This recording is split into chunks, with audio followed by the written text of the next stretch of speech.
From the mountains of central British Columbia to you listening around the world, this, my friends, is Spaced Out Radio. I am your host, Dave Scott, sitting in the captain's chair of SOR headquarters. We welcome you to tonight's show, including Kingdom of Nye Radio and Revolution Radio. If you want to take a listen to our archives, they are free at youtube.com/Spaced Out Radio. Just do old Davey the favor, hit that subscribe button.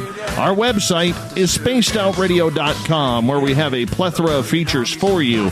Rock out to Bumblefoot, shop at the SOR Vault, sign up for the SOR Space Travelers Club, and join the chat there as well. Head over to We Read the Night, get a new book, or catch up on Captain Shirk's SOR Newswire. Tonight's show is brought to you by CHIVE Charities. Help make the world 10% happier by donating to CHIVE Charities today. You can find them on our website. The third Wednesday of the month, we bring in Mike Morin, otherwise known as MERLE around these parts.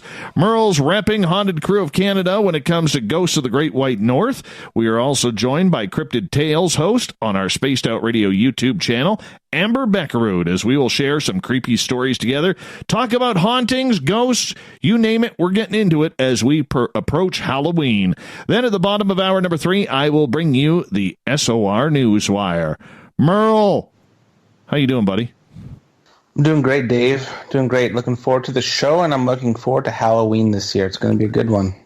You know what? I owe you an apology, man. I owe you an apology because you accidentally, because there's 5 Wednesdays in October, you accidentally thought that we were on next week, and I actually hauled you out of a paranormal haunt in some haunted buildings to come do the show. That's a real trooper move there, Merle. You did. And I showed up. I'm here. I'm ready. With 2 minutes to spare, I got home. 2 minutes. Well, I appreciate that. Now, Amber, I want to congratulate you because you are taking our YouTube channel to whole new levels with your Cryptid Tales videos. And in fact, we're starting to get complaints that your videos just aren't long enough. I know, it's weird. But we'll fix that. Well, why is it weird? It's weird that, I don't know, somebody commented on one of them, they were like, yeah, you need more time for these. And I'm like, some of these creatures, man, there's really not a lot of information on. So, I could sit there and talk loops for 20 minutes if you wanted me to, but that doesn't sound entertaining to me. So I'll try and do my best to make them longer for everybody.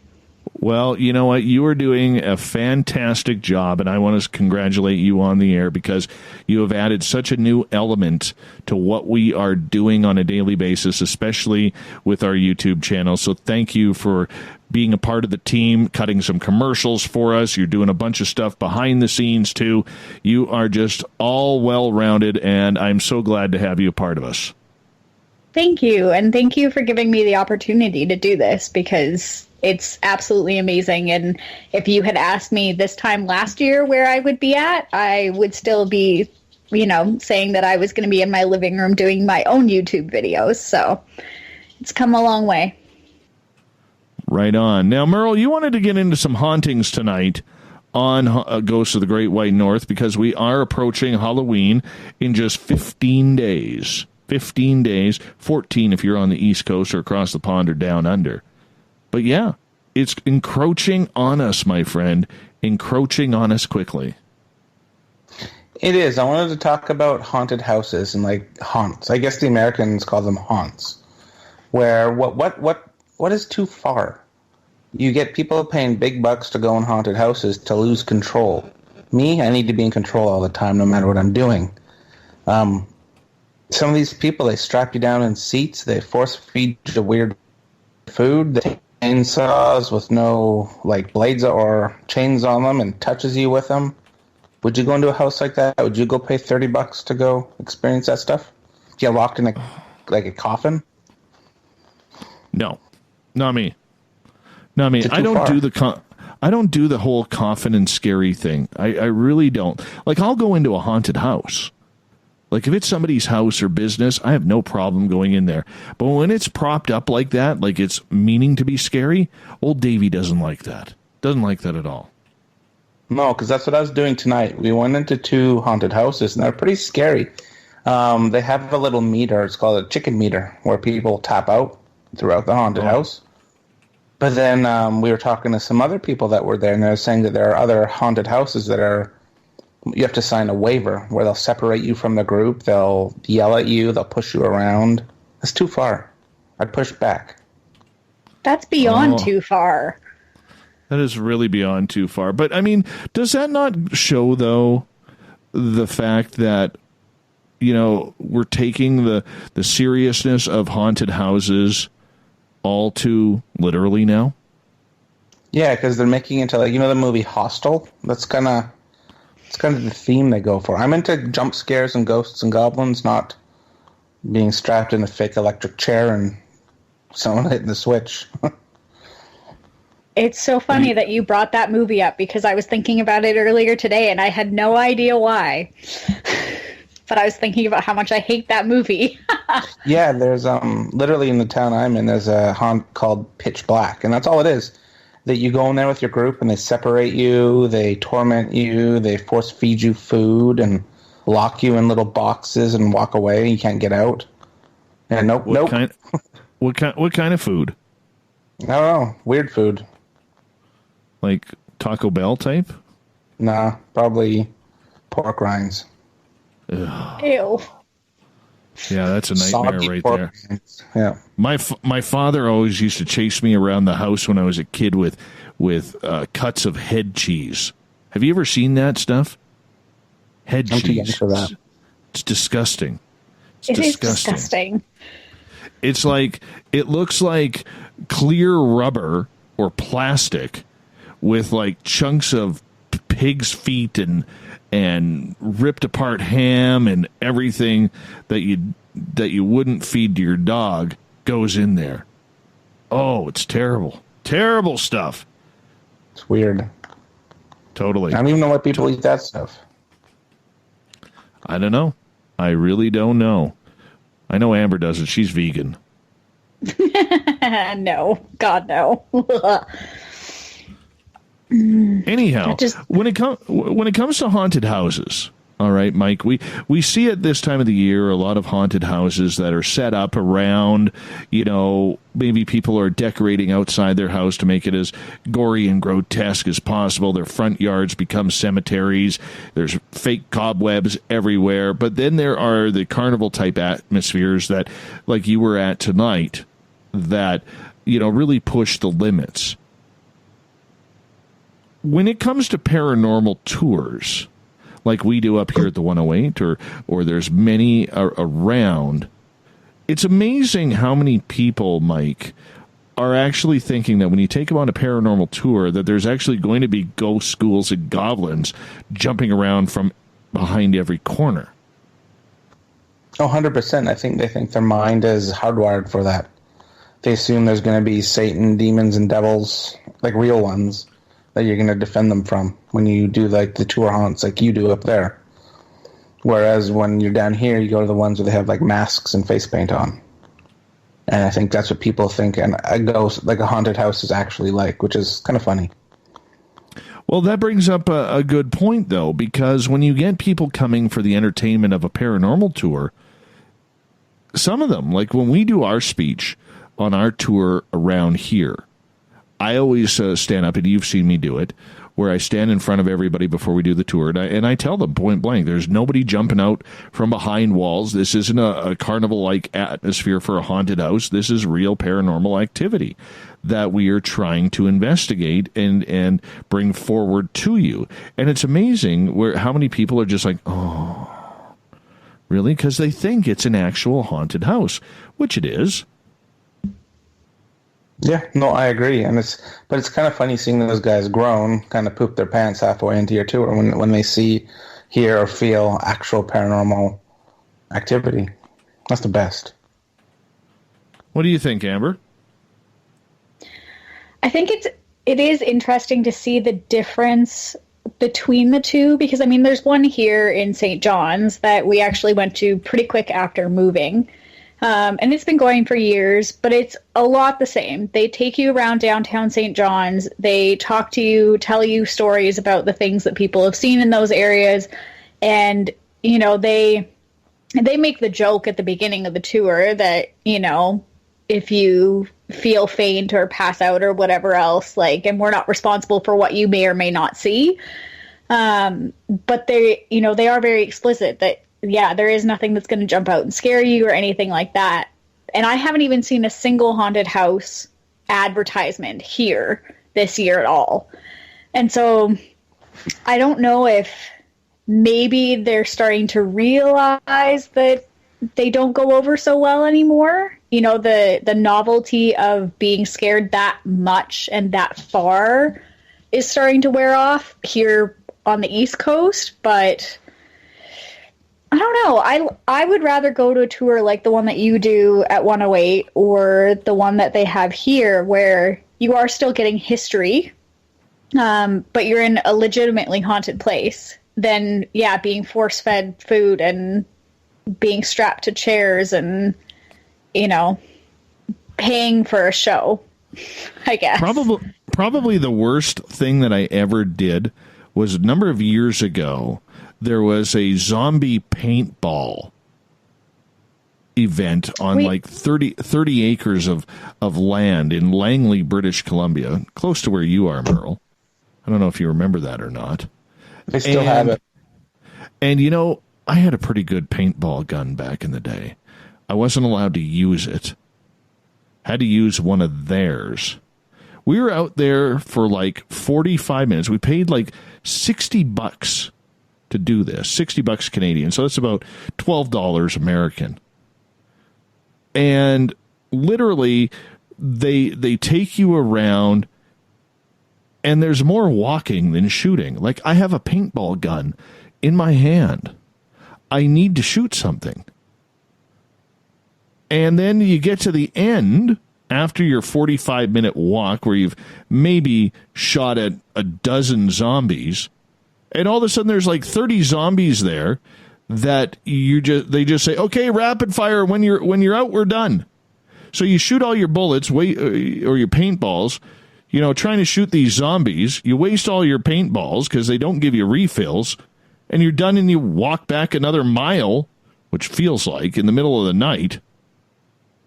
And I'm thinking, this is terrible. It's absolutely terrible. I just paid $60 for 45 minutes to shoot, you know, half a hopper or 3/4 of a hopper full of zombies. Like, come on. Yeah, no, that's not fun. The intent is fun, but that's too spaced out, too big of a space. See, I'm tempted just to go see what one of these extreme haunts are because I'm always curious about things like that. But it's the whole control thing. You lock me I can't be restrained, and that's the type of thing they do there. But I still want to know what it's like. None of my friends around here will go, so I have to go maybe check it out. I want somebody to go do the escape room if they do it again next year. I don't know if you guys saw that. There was the escape room near Kamloops Lake that they did in the old sanatorium, but they only did it until the beginning of the month. And I don't understand why you would do an escape room for Halloween up until the 7th of October, but... Mm-hmm. They do one here. They do an escape room where you're with a serial killer, and you have to get away from the serial killer. And he chases you and stuff, yeah. See, that would be fun. That one would be fun, because they don't touch you. Yeah. Oh. It's like getting touched and being... Like the one we were at tonight, they get right in your personal space. Which is borderline for me because I don't like people being in my reactionary space. And they push the limits tonight with stuff like that.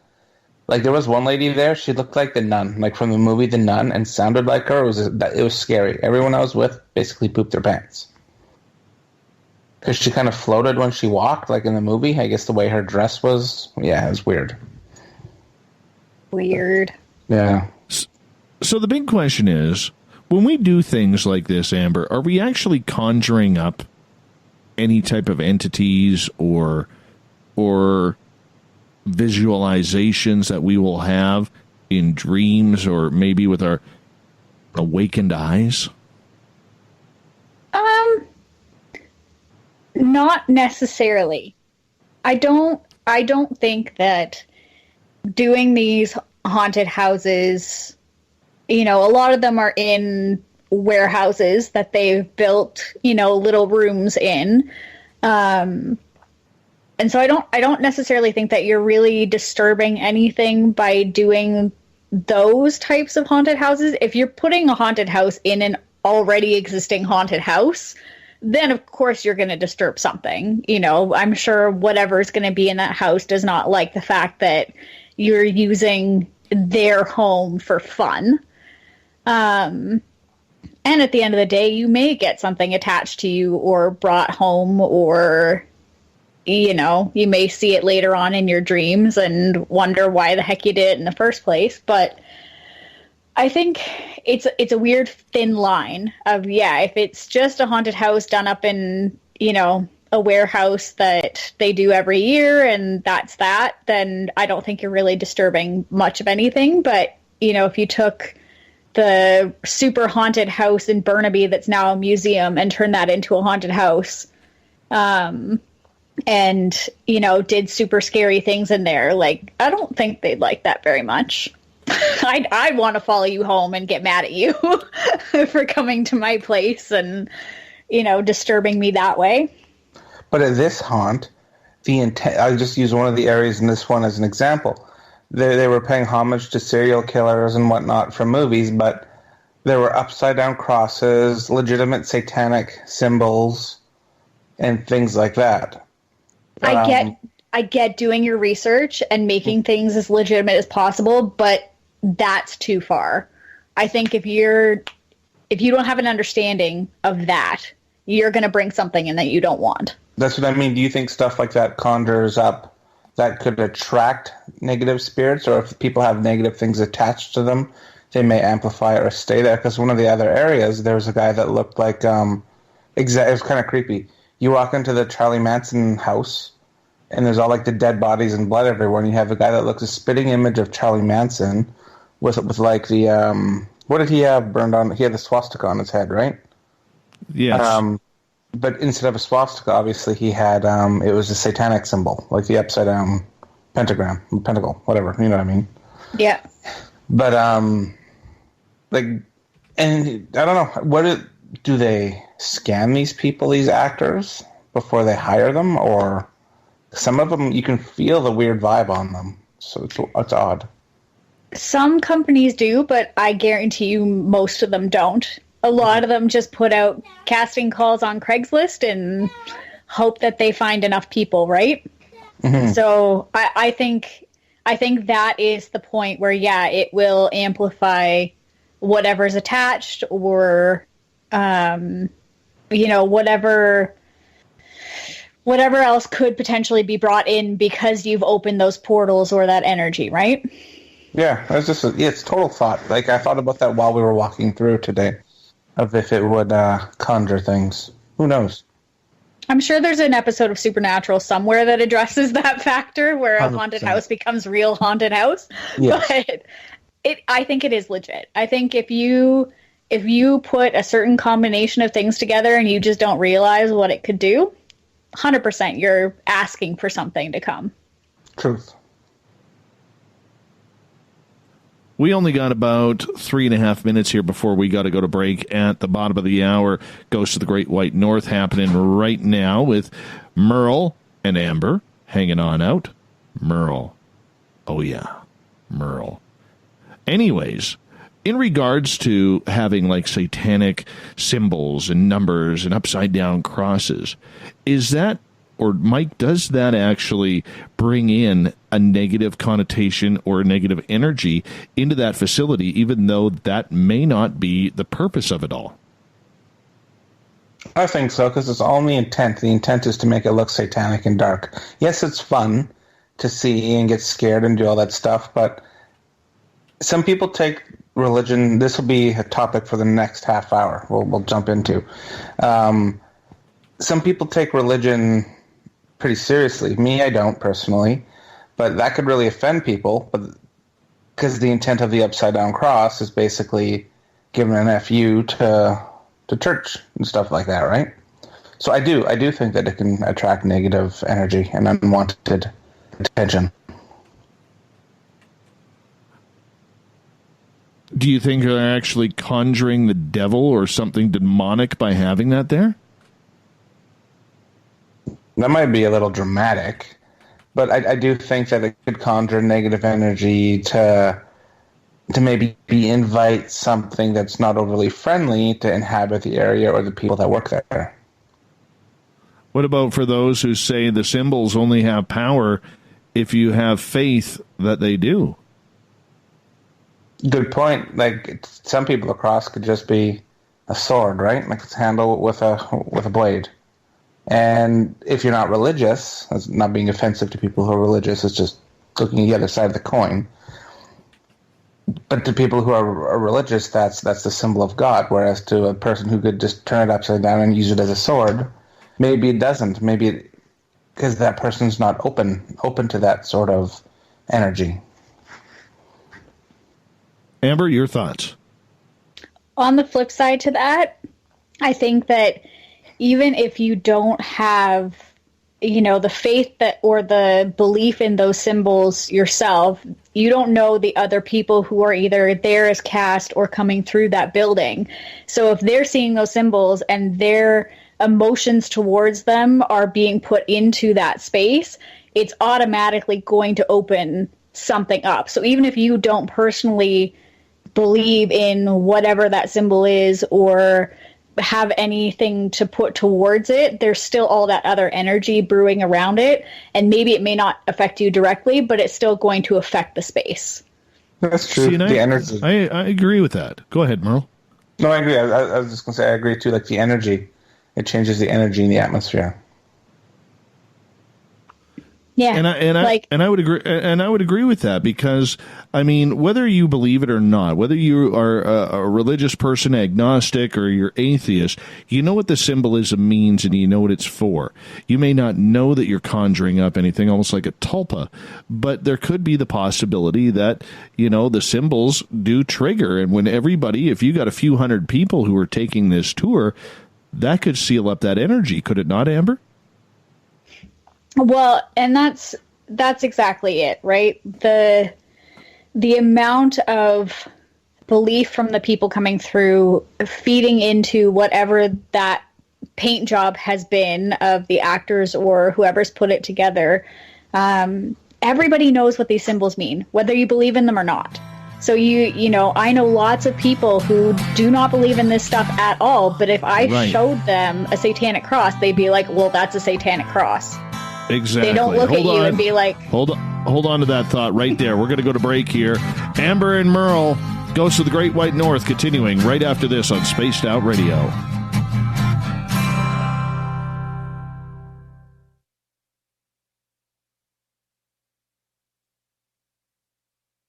Hey, space travelers. This is John Resig, founder of the CHIVE and CHIVE Charities. If you know anything about our website, you know we like to do things a little differently.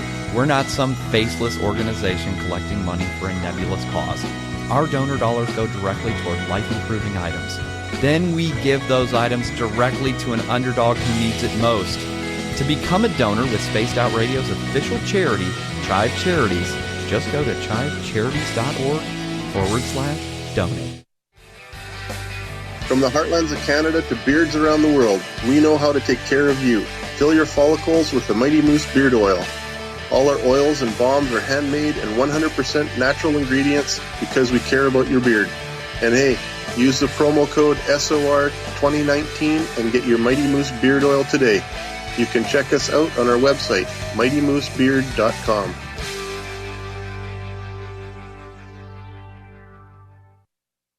Hello, this is your guitar man, Ron Bumblefoot Thal, and I have to tell you, I love the response I get for Little Brother is Watching from Spaced Out Radio fans. It's amazing how music can inspire and make people think deeper about what's going on in the supernatural world. You can head over to my website, bumblefoot.com, to check out my music, my guitar workshops, my touring, even check out some of the hot sauces that I'm working on. And make sure you keep on listening, because with Spaced Out Radio, you know little brother is watching. Finish off your weekend and kick off your new week with me, Everett Thiemer, right here on Spaced Out Sundays. I'm going to bring you great guests, a little bit of snark, and plenty of information to think about. But don't worry, there's going to be plenty of woo as well. We are going to hit everything in the paranormal and supernatural, including the odd Psychic Sundays. So tune us in on Sunday, 9:06 p.m. Pacific, 12:06 a.m. Eastern, right here at spacedoutradio.com. Heading to Vancouver and looking for a night on the town? The Moose Vancouver is the bar that never stops rocking until 2 a.m. every night. The Moose has great food with everything on the menu from $6.95 to $8.95. Fantastic, vibrant staff and rock and roll that will bring you back to when the music was real, the hair was long, and the guitars were rocking. Get your party on at the Moose Vancouver, the official party bar of Spaced Out Radio. Every night on Spaced Out Radio, we have places for you to hang out. Hi, this is Carl. Join our SOR Space Travelers group on Facebook for live chat. On Twitter, using hashtag Spaced Out Radio, you can also join us in our Spreaker chat room. Check us out on Instagram at Dave Scott SOR. All of our archives are free on YouTube at Spaced Out Radio. By the way, I'll be watching you at your window until you do. Bye! We're adding to the entertainment online for Spaced Out Radio. I'm Amber Bekkerud, and I want to invite you to subscribe to our YouTube channel and check out Cryptid Tales, where I will take you on a journey into some of the strangest legends and lore from around the world, relaying the stories to you of the strange creatures and experiences that people have had throughout time. You can find Cryptid Tales at youtube.com/Spaced Out Radio. And while you're there, don't forget to check out our free archives and leave a comment. See you there. Are you having encounters with the paranormal, supernatural, or ufological that you cannot explain? Look no further than the SOR Sightlines Report, brought to you by the Experiencers Support Association. This is Ryan Stacy, head of the Research Association, TESA. Soon on the Spaced Out Radio website, you'll be able to file your reports and have them researched for you. We are independent and ready to help Spaced Out Radio listeners today. Move over, brother, and let me own Saturday night. This is Rich Giordano, and I'm inviting you to tune on in to Spaced Out Saturdays starting at 9 p.m. Pacific, 12 a.m. Eastern, where I'm going to bust open the lids on everything paranormal. Why?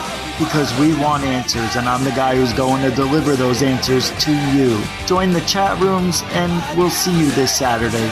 Just be there. No, really. Hey everybody, the SOR Space Travelers is open. For just $5 a month, you can hang out with Dave and our crew privately in our members-only section. With your signing, you'll receive newsletters on what's going on with Spaced Out Radio. You'll have direct contact with the host during the show in our chat, live streaming videos, and a great forum for your posts and more. Become a Space Traveler now at spacedoutradio.com.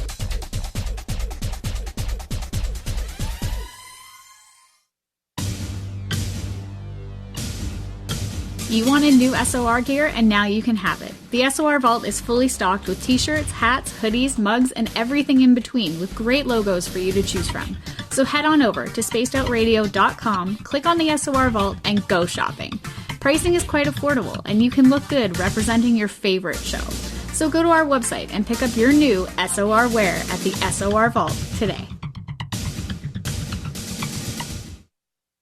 Looking for something new to push your limits? Look Beyond the Spectrum, a new docuseries featuring some of the best researchers in the world when it comes to everything from UFOs, government cover-ups, and Bigfoot in the forest. Truth seekers like Steve Bassett, Dr. Jeff Meldrum, Richard Dolan, as well as others all chip in to bring their knowledge to you. Beyond the Spectrum can be found on Amazon as well as Tubi TV. Tell us what you think on our Amazon page.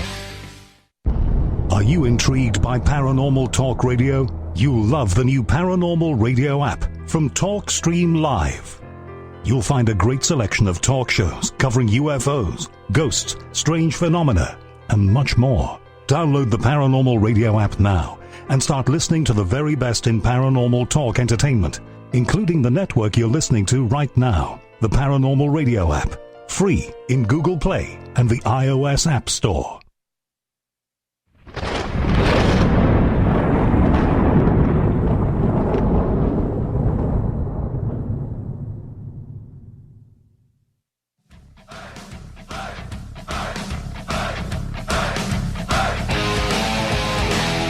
Welcome back to the second half hour of Spaced Out Radio tonight. I am your host, Dave Scott, sitting in the captain's chair of SOR headquarters in the frozen Canadian tundra for Ghosts of the Great White North. Want to remind all of you that if you want to check out our free archives, they are on youtube.com/Spaced Out Radio. Just do old Davey the favor, hit that subscribe button. Our website, spacedoutradio.com, where we have a plethora of features for you. You can read up on Captain Shirk's SOR Newswire, which is updated daily. Rock out to Bumblefoot. Go to We Read the Night. Pick yourself up a brand new book. Shop at the SOR Vault. And join us in the SOR Space Travelers Club. It's only $5 a month. We are setting that up. It's looking pretty good. We need some action in there, so make sure you jump on in and hang out with us very, very soon. Ghosts of the Great White North happens the third Wednesday of every month, where Merle stops his haunted hunting to join us on the microphone. And we're also joined by Cryptid Tales, Amber Bekkerud. Lady, gentlemen, welcome back. Thank you. Now, right before the break, Merle, we were talking about, the symbolism that is used around Halloween, where sometimes it gets a little scary. A lot of people don't mind throwing a 666 up on their address, or upside down crosses, or anything to, let's say, promote the devil. Now, the religious types do not like that, and very understandably so, because, it is a eternal battle between heaven and hell. Yet the people who are doing it are just basically saying, well, who cares? It's for one night. We want to make things spooky and scary. And is it really hurting anybody, Mike?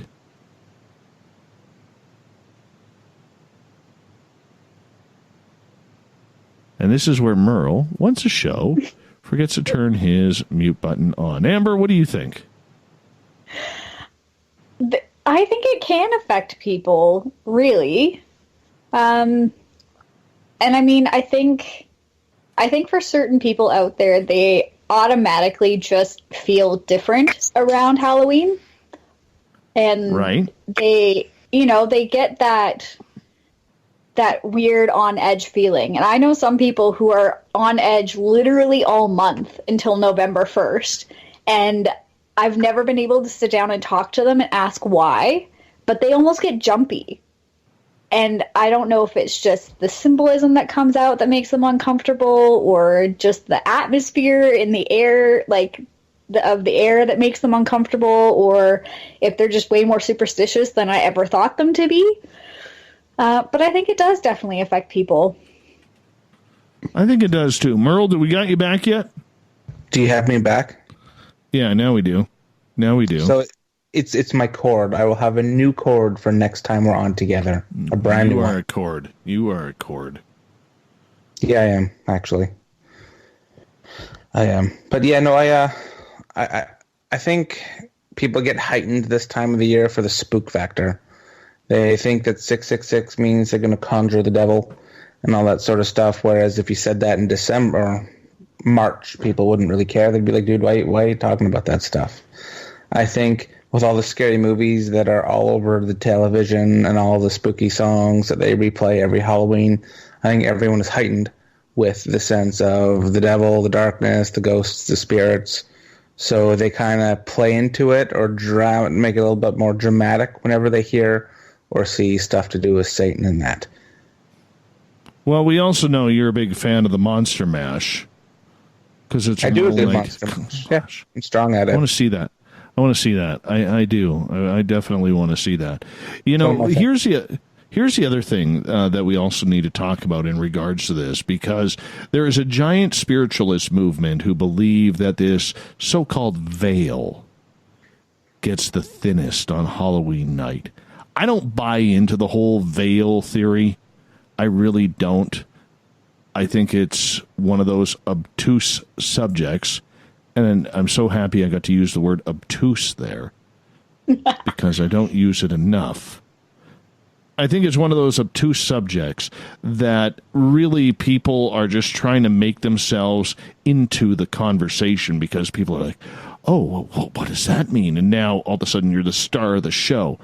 Do you actually buy into the whole veil thing, Amber? As a pagan and a witch, yes. Because I think at certain times of year, that is what the pagan religion, if that's what you want to call it, or the pagan belief system is based around, that at specific times of year, things are heightened and the border between life and death is more flexible. I do think that there are way too many people out there who use it as, like you said, an excuse to get in on the conversation because they want to sound cool. So it's a very, very weird subject, I think, for me, because I think there is that point where, yes, I do believe that at a certain time of year, it does get easier to perceive things because maybe your guard is down a little bit more as a result of many factors. But at the same time, people who just go in and are like, oh, I totally know about these things and are just, pulling stuff out of their butt, basically, get a little tiresome after a while. Merle, your thoughts? Merle's thoughts are, I think the veil matters. I think it does. The witches, pagans, and that, they do use the veil with their beliefs. But if you get Joe, who only likes to talk about Halloween or veils on October 31st, he says the veil's the thinnest then. It's only thin because it's convenient for him to be thin. That's when he's going to pull his Ouija board out or his tarot cards once a year and think that he's like a Madame Cleo. But I think if you're practicing with a veil, like using the moons, the new moons, all of that sort of stuff, it does matter because I find around, I'll use me as an example, full moons, my senses are heightened.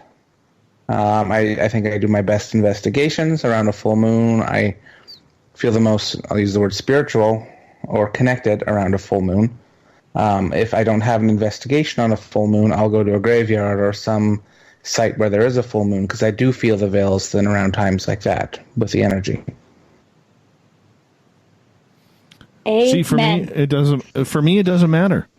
It doesn't matter when it is. I don't feel. The only time I feel, as I kind of talk about my own intuition here for a second, which I rarely do, the only time I feel it is when I'm around people who are also in tune.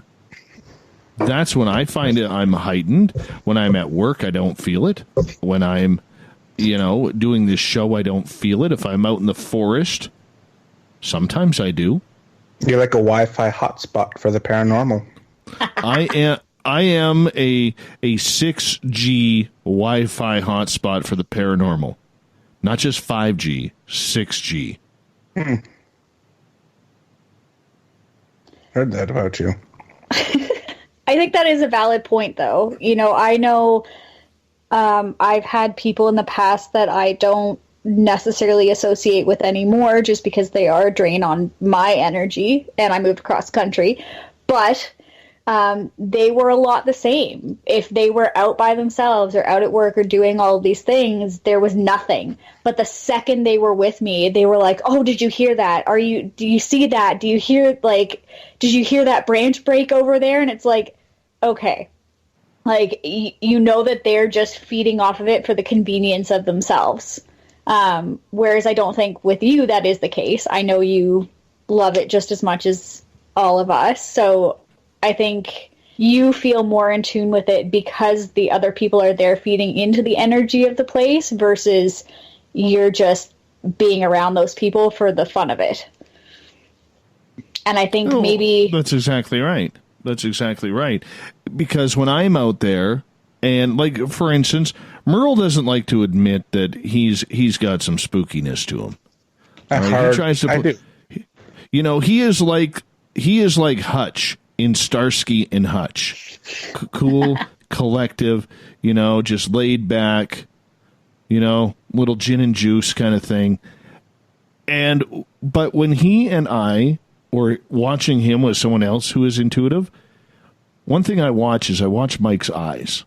His eyes are always going because he knows something is happening, or he's seeing something happening, or hearing something happening. And I think when you're put in that situation where you can trust the person you're working with, a lot of really cool things can happen, Merle. Really cool things. I agree. I find it's funny you mentioned that. Depending on the type of people I investigate with, I really play on energy and vibe when I'm investigating. And if I'm with investigators that are just trying to ham up or not be serious, I can't. Like, I know I sound like a James Brown diva when I sound like that, but I can't investigate if people aren't doing it properly or putting in their energy. I need energy. Energy, I think, is what makes a lot of investigations successful, because that's the battery of communication with the dead. That's why you use EM pumps and like your K2 as well. It's an energy device, right? But it's true. I am in tune. I do read. I read every room like I would a poker hand. You can always use your eyes looking around. And I do see. Sometimes I will see them and really sense them. Oh, look at that, Dave. I'm opening up about that. But I keep it close to me because I don't like to talk about that stuff. That's not my special power, so to speak. I bring more of the investigating versus the metaphysical to investigations. But you still trust your intuition. 100%. It's always right. So I like to think. But usually it is. Especially when we're dealing with more malicious or negative entities, I can feel them, I can see them, I can see who they're affecting. And I'll angle myself, like I'll be reading the room, to always have eyes on whatever we're dealing with, or if I can't have my eyes, just feeling. So it's kind of like a radar blip. If you want to use, I could use that as an example.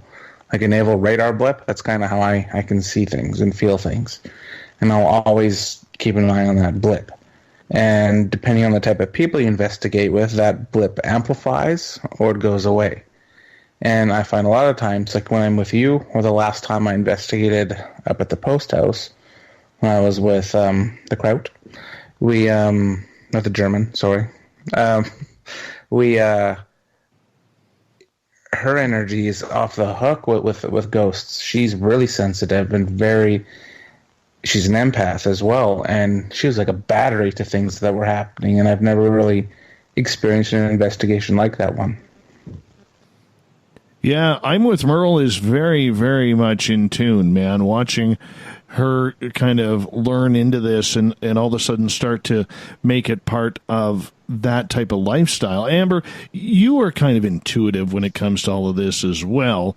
And when you are on, or when you are with people who are connected, how heightened are your senses, and how heightened are the senses of the people around you to the paranormal that's happening around? I think it really depends on the situation. If we're actually out purposely doing an investigation or things like that, it's definitely way more heightened. In reality, my senses are always on, to some degree. But there have definitely been plenty of times where I might not be up to where I think I am. And, you know, my partner will look at me as we're walking down a road and she'll be like, nope, turn around, get your ass back down there. And it's just because she's sensing something that I don't even pick up on. And that's happened more than once, even on my end. I'll sense something that she doesn't pick up on and I turn around and keep walking the other direction. So you're finishing your own sentences. Isn't that cute? But it's, you know, if we're all on, it's insane. And I'm sitting here listening to Mike talk, and I'm like, I just want to fly across the country and do an investigation with you, because I think it would be amazing to actually get that much serious energy in one room and see what happens. Yeah, Dave's post house is the place for that. That's for sure. Oh, yeah. Yeah, and you know what's funny is nothing ever happens. Nothing good ever happens there unless Merle is there. I don't know. You got the special touch in there. I rile them all up for you, then I leave. Yeah, and then they calm down and do nothing until the next time you show up. Mm-hmm. But you know, here's something interesting.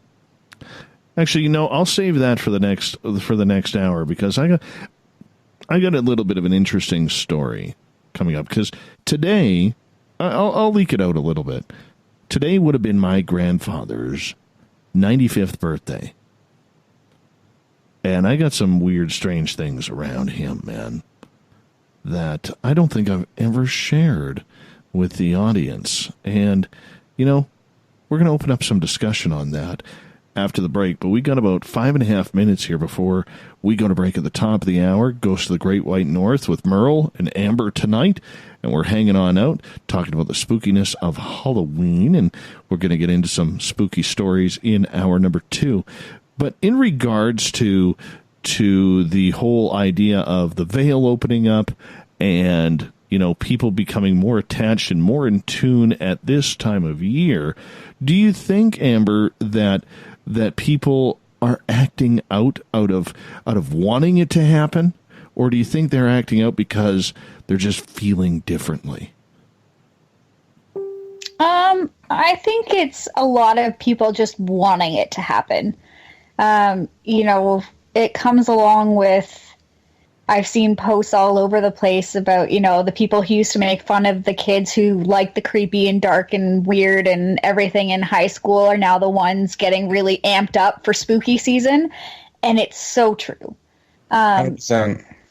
And they just want it to happen. I got bullied back in high school, elementary school for liking all of those things. And you know, now I'm seeing all of these people that I went to school with, and they're posting being like, spooky season, yes, serial killers, yes. And I'm like, really?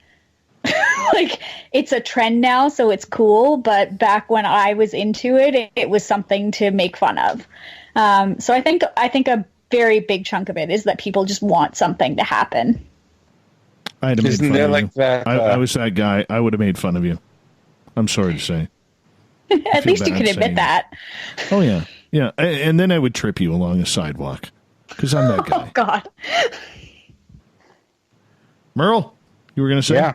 I was just going along with what she was saying, how it's trendy and cool now, like all the serial killer stuff. I've always liked true crime and things like that. And when you like true crime growing up, people thought you were a weirdo and you're going to go bump off some people. But now, isn't Jeffrey Dahmer or something like that a sex symbol again, or something like that? Ted Bundy, or the same thing, Ted Bundy. Yeah.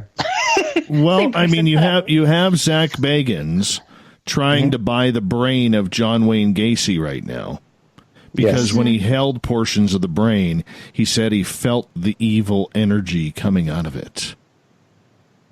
Yeah. See, he's playing with fire. I admire what he's doing with his museum. I admire his show. I think he's innovative compared to a lot of the other shows that are out there. I'll say it. I'm pro Ghost Adventures. But some things he's walking the line. Like you're going to buy something like that, or you buy, I forget the serial killer's name, the van he bought. Mm-hmm. You're playing with energy that's going to nip you in the ass eventually. In the bum. Sorry. Swearing on the radio like that. Bad Merle. Amber, what's your thoughts about playing with that type of energy? I agree. He's asking for something, and I don't know what it is, but he's asking for it. And I get it. I get the fascination, but at the same time, no. No. I mean, the closest I ever got to buying something that was, belonged to a murderer was a guest book that actually belonged to Lizzie Borden's father.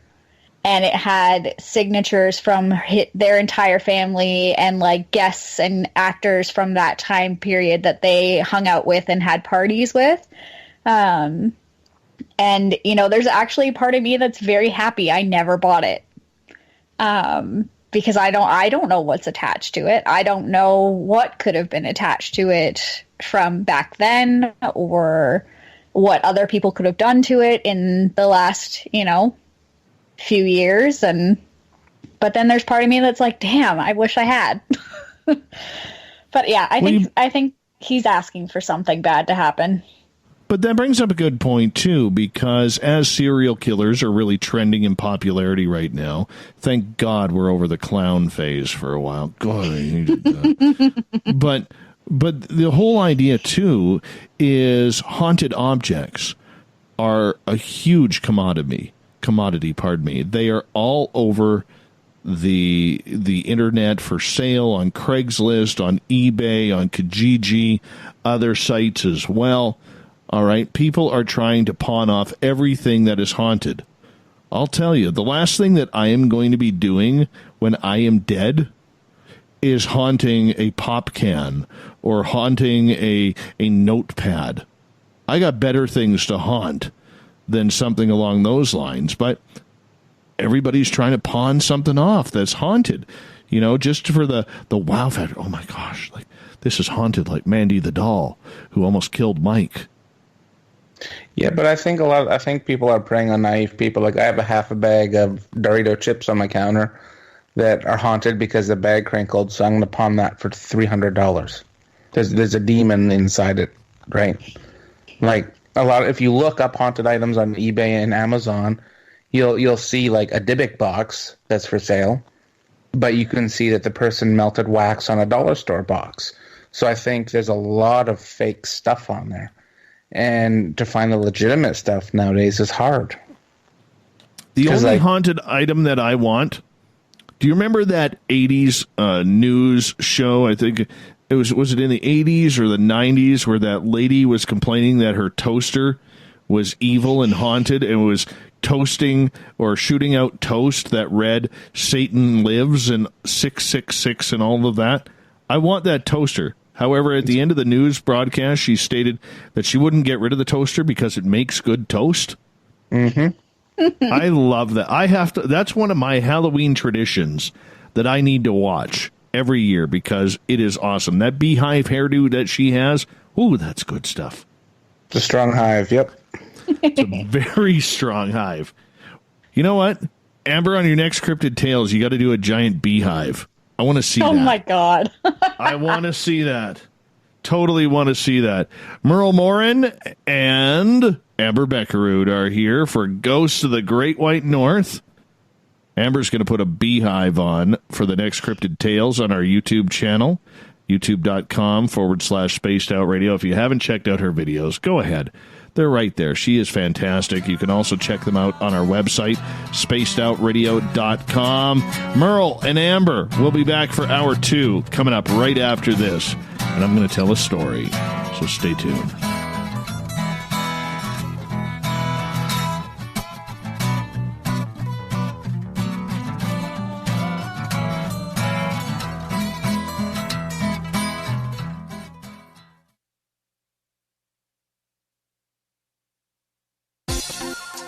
For the price of 1 cup of coffee a month, you can become an SOR Space Traveler. The Space Travelers Club is a place where you can interact with other listeners, either live during the show or on our great forum. We want your stories, pictures, comments, and ideas. You'll get live video streams, exclusive content, and be a part of our newsletter. Stay in touch with everything SOR. The Space Travelers Club is just $5 a month at spacedoutradio.com. A little bit of science, a little bit of skepticism. Add a dash of snark and you have the makings of Spaced Out Sundays with me, Everett Thiemer. Together we will look into the reality of the paranormal with an open eye and rational thought. Oh, did I mention there'll be plenty of woo as well? Your time spent with Spaced Out Sundays will make the night even better. The chat rooms are open, 9:06 p.m. Pacific, 12:06 a.m. Eastern, right here at spacedoutradio.com. Hi, this is Amber Bekkerud, and I want to invite you to subscribe to our YouTube channel where we store all of the SOR show archives for free. And as an added bonus, every 2 weeks I'm posting brand new content on Cryptid Tales, where I will get into some of the spookier legends and folklore from around the world and tell the stories that go with them. Find us at youtube.com/Spaced Out Radio and check out Cryptid Tales today. Drop a comment and let me know what you want to hear. See you there. At spacedoutradio.com, we have a little bit of everything for you to stay up late. So while you're there, check out our SOR Newswire, where our team brings you stories of the weird and strange to the WTF from around the globe. News on Bigfoot, UFOs, paranormal, Darwinian-type crime tales. It's the stories that the mainstream media usually won't touch. Well, we got them all on the SOR Newswire, only at spacedoutradio.com. Visit purpleplates.com today. For over 40 years, the Purple Energy Plates have been delivering amazing results for their many customers. Inspired by the great genius Nikola Tesla, the harmony, healing, and energetic effects of the plates have proven over and over to be beneficial and often miraculous to thousands of customers. Check their site for daily specials and choose from their many energy products. You won't be sorry. Visit them today at purpleplates.com. The Call of the Wild is in Vancouver. The Moose Vancouver is one of the hottest bars and restaurants in the city. Open until 2 a.m. nightly, the Moose will rock you like a hurricane all night long. Great food with everything on the menu at $6.95 near the corner of Nelson and Granville. Get your horns up and come rock with us. The Moose Vancouver, the official rocking bar of Spaced Out Radio.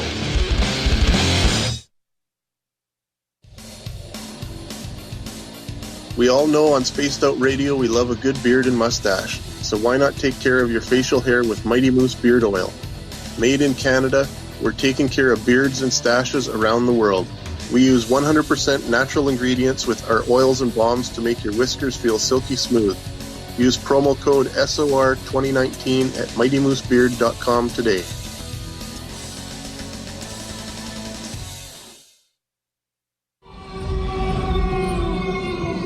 Hey, this is Canadian Paranormal Investigator Mike Morin. The third Wednesday of every month, I'll be teaming up with Dave Scott to bring you Ghosts of the Great White North.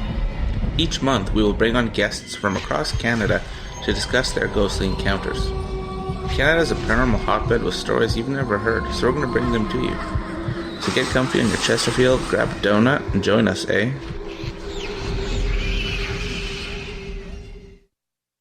Hi there, this is Geraldine Orozco from San Francisco's Bay Area Meditation. I invite you to join me the first Tuesday of every month with Dave Scott for Spaced Out Radio's The Spiritual You. In this fast-paced world we live in, it's time for you to take some time for you. We'll cover every possible subject from powerful meditation to healing techniques to your own intuition and spirituality. So come join us for The Spiritual You.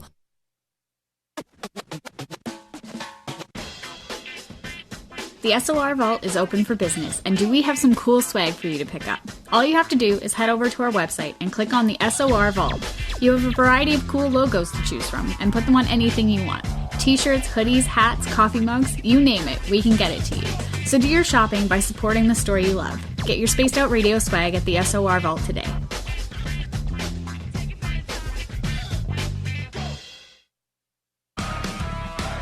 Get your horns up with me on Spaced Out Radio. This is Ron Bumblefoot Thal. Come tune in to SOR where you can hear me rock out with Little Brother is Watching, the official theme song of Spaced Out Radio. And then come on over to bumblefoot.com where you can find out about my tour schedule, my music, and everything else. Bumblefoot.com keeps you up to date on what I'm doing and the best way to stay in touch with my music and music camps. Sign up for my newsletter at bumblefoot.com and remember, Little Brother is watching. Hey Spaced Out Radio fans, it's John Resig, founder of the CHIVE and CHIVE Charities. Our goal is to make the life of veterans, first responders, and those with rare medical conditions 10% happier. We do this by donating one grant item, ranging from vans to therapy programs to prosthetic limbs, to those who need it most. To contribute to Spaced Out Radio's official charity, head over to chivecharities.org and become a donor today. Move over, brother, and let me own Saturday night. this is Rich Giordano, and I'm inviting you to tune on in to Spaced Out Saturdays starting at 9 p.m. Pacific, 12 a.m. Eastern, where I'm going to bust open the lids on everything paranormal. Why? Because we want answers, and I'm the guy who's going to deliver those answers to you. Join the chat rooms, and we'll see you this Saturday. Just be there. No, really. Are you having encounters with the paranormal, supernatural, or ufological that you cannot explain? Look no further than the SOR Sightlines Report, brought to you by the Experiencers Support Association. This is Ryan Stacy, head of the Research Association, TESA. Soon on the Spaced Out Radio website, you'll be able to file your reports and have them researched for you. We are independent and ready to help Spaced Out Radio listeners today.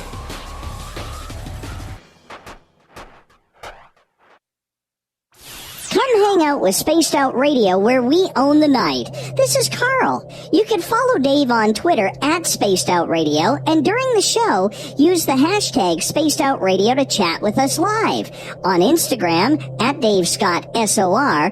On Facebook, give our page a like, Spaced Out Radio Show. SOR archives are free on YouTube at Spaced Out Radio. Come join us, or I will come join you. See you at your window. You're listening to Spaced Out Radio with Dave Scott. Follow Dave on Twitter at Spaced Out Radio and on Facebook, Spaced Out Radio Show. Hour 2 of Spaced Out Radio is underway tonight. I am your host, Dave Scott. Thank you so much for joining us. We give a shout out to everybody listening in on WQEE 99.1 FM in Noonan, Georgia, UPRN 107.7 FM in New Orleans, KZFX 93.7 FM in Ridgecrest, California. If you're ever down in that area, look for Chuck's mustache. He's got a tight mustache. KDUN AM 1030 in Reedsport, Oregon, and down in Dangerfield, Texas, KDNF AM 1560. On the digital side, we are on Kingdom of Nye Radio and Revolution Radio. Great to have you with us. Don't forget, you can check out all of our archives for free at youtube.com/Spaced Out Radio. Do old Davey the favor, hit that subscribe button. The Desert Clam has set the password for tonight in the SOR Space Travelers Club. It is Paleo Gaia. Paleo Gaia is your password. Don't know if I pronounced it correct, but the clam sets the password each and every night right here on Spaced Out Radio. Our website is spacedoutradio.com, where we have a plethora of features for you. You can rock out to Bumblefoot. You can do a little shopping at the SOR Vault, just like Uncle Dale did. Also, sign up for the SOR Space Travelers Club. Sparky's doing it tomorrow. And we got more. Oh, yes. How do we keep the lights on? We got more. Check out the We Read the Night section. We got some great authors there with some great books, and you can catch Captain Shirk's SOR Newswire, which is updated daily. The third Wednesday of every month, we have Ghosts of the Great White North, and because we are gradually moving closer to Halloween, we got Merle from Haunted Crew of Canada and Amber Bekkerud from Cryptid Tales with us tonight, sharing some spooky stories. Welcome back, crew. Aloha. Thanks, Dave. So, anyways, today would have been my grandfather's 95th birthday. 95th. And I miss the old dude because the family legend is my grandfather was a very vile, horrible man. He was an alcoholic for a number of years. And apparently with my one uncle and near the end, my grandmother was very physical. And back in the day, my father drove out from British Columbia to Alberta to rescue my grandmother because she was kind of in peril with my grandfather on a drunken rage. And for, I believe it was a few weeks, my grandfather didn't know where my grandmother went, eventually showed up on our doorstep. And I was only an infant, like maybe a few months old. And my grandfather held me for the first time after my dad wouldn't let him in the house. My grandfather had never met me. And I guess after they talked it out like men, he let my grandfather hold me. And my grandfather, from that moment on, never picked up another drink. So I had always had this amazing experience with my grandfather. He was like my hero, my idol, and everything like that. I never knew the dark side of him till well after his passing back in 1994. He passed in 94? Yeah, I guess so. Anyhow, my grandfather used to haunt me a little bit after he died. It started off on the day of his funeral, where I was going to be one of the pallbearers, and I had I was in the shower. My shower was very hot, and all of a sudden this really cold breeze came right through the glass of the shower, and I heard this angelic voice that said everything's going to be okay. Then, months later, after his passing, I started having these weird dreams where my grandfather's face would show me every single night. Like his face would be like right there, like inches away from mine. And I remember saying this to my uncle, Alan, one day. I said, I get these weird dreams. And my Uncle Alan was having the exact same dream as well for a couple months after his passing. And my Uncle Alan was one of the ones he would be physical with when Alan was a child. So the question that I have for you guys, and Merle, we'll start with you. How can we handle as humans being haunted by our own loved ones whom we miss so much? Is it just our figment of the imagination that we really want our loved one to be there with us, and we're hoping to be able to share another moment with them? Or is it because they are actually there trying to send us a message? I don't want to be haunted by my loved ones. I just would find it too emotional, and I just wouldn't like that in my space because they're passed away in my mind, right? However, that being said, whenever I've got really upset, I would smell my grandma's scent, like her perfume, or my grandpa's chewing tobacco. Like he used to chew, I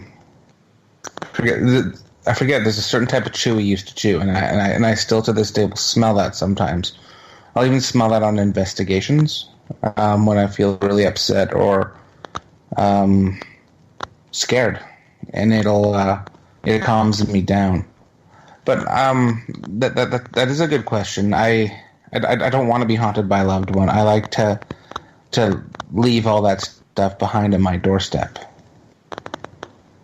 What's your thoughts, Amber? I think, I mean, I'm on the same point here as Mike. I've definitely, usually around the anniversary of his death, I hear my great uncle, like, I will hear the front door open, I can hear footsteps clear as day, and I can hear his low, gruff Albertan voice come in and say, hello, and that's it. And, that happens basically every single year around the time that he passed away. I still, I smell the smell of my grandmother's house when she comes around, and I've been there with having memories of a loved one come back, and usually it is times when I'm stressed out about something or upset about something. So I think a lot of it might just be a comfort thing. You're looking for comfort from the people that gave it to you that are no longer there.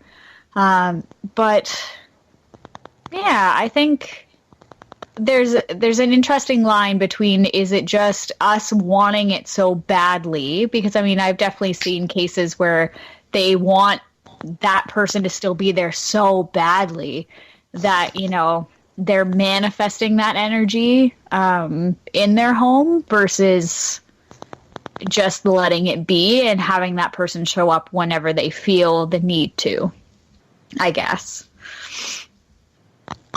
There were 2 times I experienced my mother after she passed away, and this might be why I don't like to have visits from family or think about family being around me often. My mom was a bit of a yeller growing up. She was a nice woman, but she liked to use her voice. And one day when I was being an idiot, I heard her yell my name in full, like yell it. And it was kind of a WTF moment. And then everything just went silent. And then I heard it again. And then whatever I was doing at the time stopped. But then another time, this was right after she died. I was still at home, and she used to have this weird obsession with Tupperware. She probably had Tupperware from every decade, from the 50s to like the 2000s. And she used it once, then it would get stored downstairs in the laundry room. Heaven forbid you throw it out, though. And I went to go do laundry, and I went to open like the closet where the laundry detergent was, and a bunch of Tupperware fell out. I piled it all back up, and I'm like, "Goddamn, Mom, and your Tupperware." And I'm like, now I can throw it out. Like, I said it out loud, being a bit of a jackass. And that night, I heard my name get yelled again, just Michael. And then all of the Tupperware from the top shelves and the closet fell out, or it was like it got pushed out onto the ground. Way. Oh, it scared them. And at that point did you run out of the house, because you're famous for that? No, I didn't run out of the house. This is probably why I started running after that, because it scarred me. It's a trigger. I'll use that word. And it was one of the scariest things I ever experienced. Like, I can't even thinking about it now. I guess maybe it's you had to be there sort of thing. But again, that's a loved one communicating with you. So yeah, I guess they are around you all the time. I don't care if they're around me and I can smell them or sense them, but I don't want to experience them, if that makes sense. Have you been haunted by a loved one, Amber? Oh, definitely. Not quite to that extent. I've never had anything actually physically manipulated having a loved one around, but I've definitely seen loved ones quite recently after their passing, and I've had dreams with loved ones show up in it after they've passed away, and I mean, I've gone so far as to smell the tobacco. It's funny that it was also pipe tobacco, but my partner's grandfather passed away when, oh God, I don't even remember how many years now. I never met the man. But one of the things that she always used to smell was pipe tobacco. And one day we were sitting in the living room, and I looked at her and I said, "Do you smell that?" And she's like, "Well, what do you smell?" Just asking me, what was going on. And I said, like, it smells like pipe tobacco is the only way I can explain it. And she's like, "Yeah, I smell it too. It's probably my grandpa." So, this is a man that I've never met before. I never knew what his pipe tobacco smelled like, but I have nobody in my family that smoked it. And it was very clearly pipe tobacco. So I think they are always checking in on you. And I guess maybe I just haven't been arsehole-ish enough to have bad reactions like that and telling me to smarten up. But they're there. They're always there. See, for me, probably the most profound experience I had with my grandfather was when my daughter was about 4 or 5 months old, and I picked her up, and I was kind of rocking her in my arms. And my grandfather used to have a lawnmower shop. And with that, he always his shop had this very distinct smell of old cut grass mixed with gasoline and oil and grease and dirt. along with the tools that were in there and throw in some spray paint and all sorts of stuff. It just had this weird odor. So one day I pick up my daughter, and like I said, she's only, an infant at that time. And I smell my grandfather's shop. This was back in 1999. And I said to my ex-wife, I said, "Do you smell that?" She goes, "It smells like a diaper." And I'm like, "No." I said, "Do you not smell my grandfather's shop?" And she's like, "Well, I was never there, so how would I know what that smell was?" So I described it to her, and she's like, "No, I don't smell it at all. She smells like a baby." And I'm like, "I can't believe you can't smell this," because to me, it was clear as day. Clear as day. So I called up my grandmother, and as I'm holding my daughter, I said, "Grandma, you're not going to believe this." I said, I'm holding my girl here, and she smells like Grandpa's lawnmower shop." And my grandmother starts laughing, and she goes, "Oh, that doesn't surprise me." I said, "What do you mean it doesn't surprise you?" She's like, "David," because she always calls me David. "David," with a strong Ukrainian accent. She goes, "Your grandfather always wanted a daughter. He had 3 boys. And now, do you really think that he's not going to be around his granddaughter or his great-granddaughter when she's in your arms?" And she just started laughing. And that was really profound for me because I'd never thought about it that way. I never looked at it that way. Never really was into the whole paranormal spiritual thing at that time, being 25 years old and a brand new dad. And it was harsh. That was a deep question my grandmother threw at me, and I didn't even know how to answer it, Merle. No, it's a good question. It's kind of a reality awake for you. It's like my mom, before she died, I can remember her saying this in the hospital. She's like, "You do know when I'm dead, I'm going to be haunting you and watching your every move, so don't be an idiot." Oh, wow. Yeah. Wow. That happened when you pissed her off with the Tupperware. No, heaven forbid. Tupperware, right? That's why I don't have any in my house. I don't use Tupperware. Nope. Oh, yeah. Yeah, I'm not a Tupperware fan. Definitely not a Tupperware fan. On a side note, speaking of Halloween symbolism and letters and numbers, in your Spreaker room, there's 5,666 followers. 666. I noticed that tonight. Mm-hmm. I noticed that tonight. And I was just like, wow, that's kind of ironic. I know. Or is it the sign of the devil? The devil's here. Oh, isn't that nice? Isn't that nice? Spawn of Satan listening into Spaced Out Radio tonight. We got about 5 minutes left before we go to break at the bottom of the hour for Ghosts of the Great White North.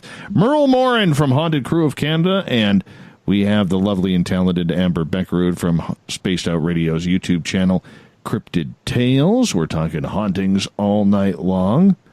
Amber, have you ever had a ghost follow you around? Oh, I'm pretty sure I have about 7 or 8 of them that are following me around on a daily basis. Tell us about them. I don't know. They're always there. I always can feel that there is somebody with me no matter what, even if I'm alone.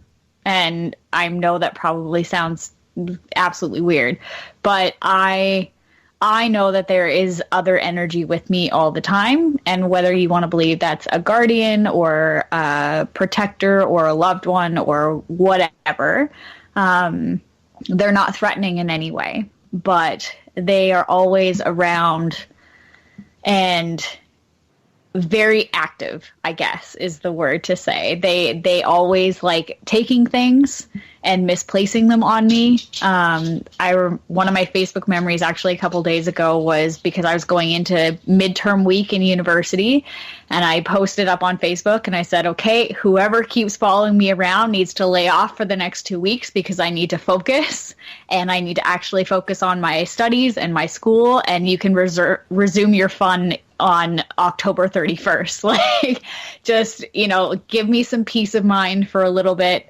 and then you can go back to your, normal antics whenever. But they're always there, and it's always comforting. And I know that they're going to let me know if something is wrong, if I'm in a situation where I might not feel easy about it, or I might feel uncomfortable about it, and they just kind of give that little extra push of clarification of, yep, this is a bad situation, get out of it, or nope, you're just being paranoid and keep doing what you're doing. So I think so far I've lucked out, and I've got good ones following me around for now. Well, tell us about one of them. Come on, get into specifics. I'm trying to think about anything specifically that I can think of. I think one of the most prominent ones was after my friend was diagnosed at the age of 16 with a rare blood disease. And he was given probably about 3 months to live. And a week later, he passed away. And I was in bed a couple of days after that, bawling my eyes out, trying to understand what death really meant, being a freshly, teenage girl and dealing with hormones. And I was laying in bed, and I felt my bed move, and my door was shut, so I knew the cat hadn't come in, and my bed fully moved behind me, and then I felt an arm wrap around me, hug me super tight, and I fell asleep instantly. Stopped crying, felt totally calm, and just went to sleep.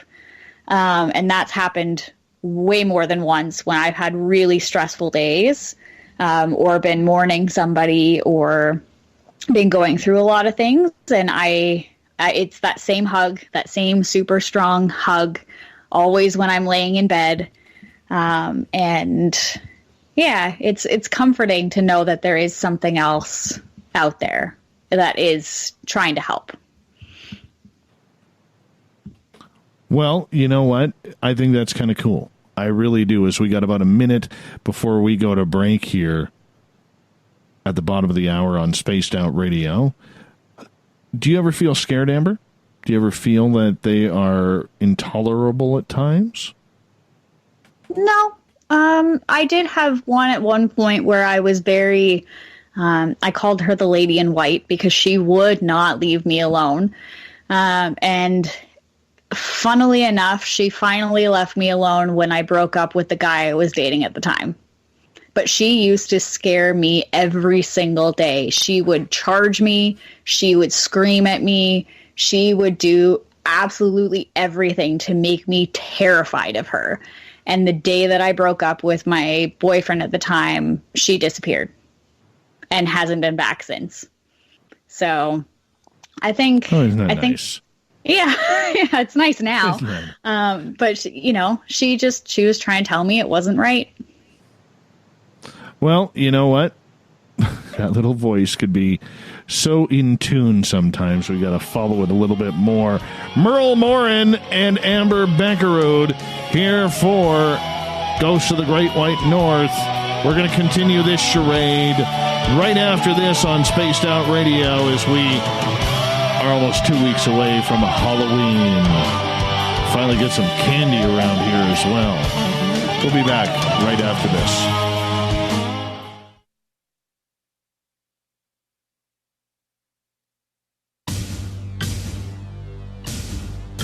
You wanted new SOR gear, and now you can have it. The SOR Vault is fully stocked with t-shirts, hats, hoodies, mugs, and everything in between with great logos for you to choose from.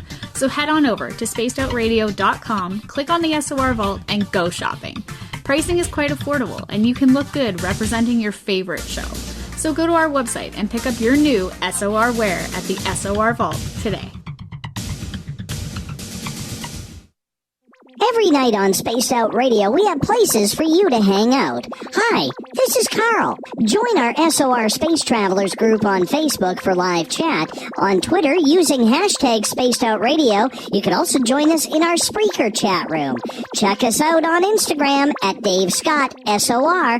All of our archives are free on YouTube at Spaced Out Radio. By the way, I'll be watching you at your window until you do. Bye! Hey, space travelers, this is John Resig, founder of the CHIVE and CHIVE Charities. If you know anything about our website, you know we like to do things a little differently. We're not some faceless organization collecting money for a nebulous cause. Our donor dollars go directly toward life-improving items. Then we give those items directly to an underdog who needs it most. To become a donor with Spaced Out Radio's official charity, CHIVE Charities, just go to chivecharities.org/donate. We're adding to the entertainment online for Spaced Out Radio. I'm Amber Bekkerud, and I want to invite you to subscribe to our YouTube channel and check out Cryptid Tales, where I will take you on a journey into some of the strangest legends and lore from around the world, relaying the stories to you of the strange creatures and experiences that people have had throughout time. You can find Cryptid Tales at youtube.com/Spaced Out Radio. And while you're there, don't forget to check out our free archives and leave a comment. See you there. Coming soon to our website, spacedoutradio.com, is the SOR Space Travelers Club. For just $5 a month, you can get into a private area on our site where you can hang with other listeners in our chat room, post in our forum, and check out a bunch of exclusive content and store that won't be found anywhere else, including a nightly after-show party with Dave. It's going to be the best $5 a month you're going to spend. The SOR Space Travelers, only at spacedoutradio.com. Heading to Vancouver and looking for a night on the town? The Moose Vancouver is the bar that never stops rocking until 2 a.m. every night. The Moose has great food with everything on the menu from $6.95 to $8.95. Fantastic, vibrant staff and rock and roll that will bring you back to when the music was real, the hair was long, and the guitars were rocking. Get your party on at the Moose Vancouver, the official party bar of Spaced Out Radio. Looking for a place to advertise at a very reasonable cost? Look no further than Spaced Out Radio. SpacedOutRadio.com has an advertising tab that you can click to check out our daily, weekly, and monthly packages to play on the radio, or our website including social media. From commercial spots to banners, we have it all. Check out our competitive pricing today.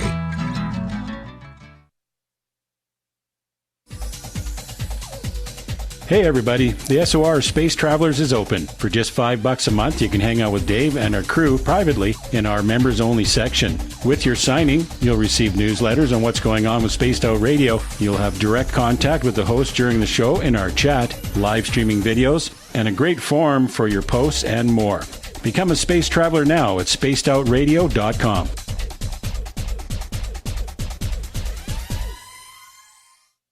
Hello, this is your guitar man, Ron Bumblefoot Thal, and I have to tell you, I love the response I get for Little Brother is Watching from Spaced Out Radio fans. It's amazing how music can inspire and make people think deeper about what's going on in the supernatural world.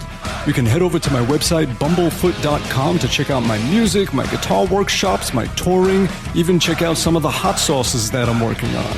And make sure you keep on listening, because with Spaced Out Radio, you know Little Brother is watching. Visit purpleplates.com today. For over 40 years, the Purple Energy Plates have been delivering amazing results for their many customers.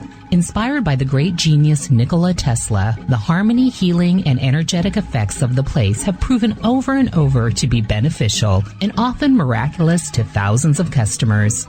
Check their site for daily specials and choose from their many energy products. You won't be sorry. Visit them today at purpleplates.com. Finish off your weekend and kick off your new week with me, Everett Thiemer, right here on Spaced Out Sundays. I'm going to bring you great guests, a little bit of snark, and plenty of information to think about. But don't worry, there's going to be plenty of woo as well. We are going to hit everything in the paranormal and supernatural, including the odd psychic Sundays. So tune us in on Sunday, 9:06 p.m. Pacific, 12:06 a.m. Eastern, right here at spacedoutradio.com. Move over, brother, and let me own Saturday night. This is Rich Giordano, and I'm inviting you to tune on in to Spaced Out Saturdays starting at 9 p.m. Pacific, 12 a.m. Eastern, where I'm going to bust open the lids on everything paranormal. Why? Because we want answers, and I'm the guy who's going to deliver those answers to you. Join the chat rooms, and we'll see you this Saturday. Just be there. No, really. From the heartlands of Canada to beards around the world, we know how to take care of you. Fill your follicles with the Mighty Moose Beard Oil. All our oils and balms are handmade and 100% natural ingredients because we care about your beard. And hey, use the promo code SOR2019 and get your Mighty Moose Beard Oil today. You can check us out on our website, mightymoosebeard.com.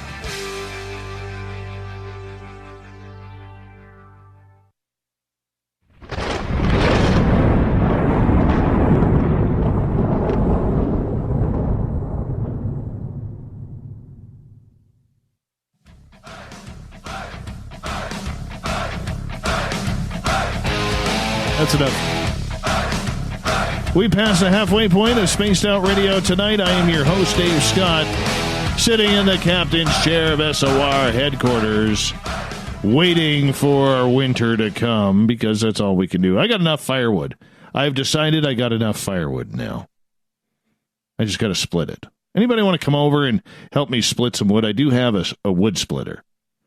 If you do, hit me up on Facebook or Twitter, because I could use the help. Hey, reminder to all of you that if you've missed portions of this show or others, you can always head on over to our YouTube channel, youtube.com/Spaced Out Radio. Do old Davey the favor. Hit that subscribe button. Our website is spacedoutradio.com, where we have a plethora of features for you. Rock out to Bumblefoot. Sign up for the SOR Space Travelers Club. It's only $5 a month. That's one Starbucks coffee, especially if you don't understand the Starbucks language like I don't. You can also head over to We Read the Night, pick up a book, and, there is more. There is more. Shop at the SOR Vault for your latest Spaced Out Radio swag and read up at Captain Shirk's SOR Newswire. MERLE Morin from Haunted Crew of Canada is here for Ghosts of the Great White North. We are joined by a special guest from Cryptid Tales on our YouTube channel, Amber Bekkerud. Lady, gentlemen, welcome back. Hiya. Hey, we want to give a quick shout-out. Quick shout-out to Haderach on LGAB listening in tonight. Just became a big fan of this show.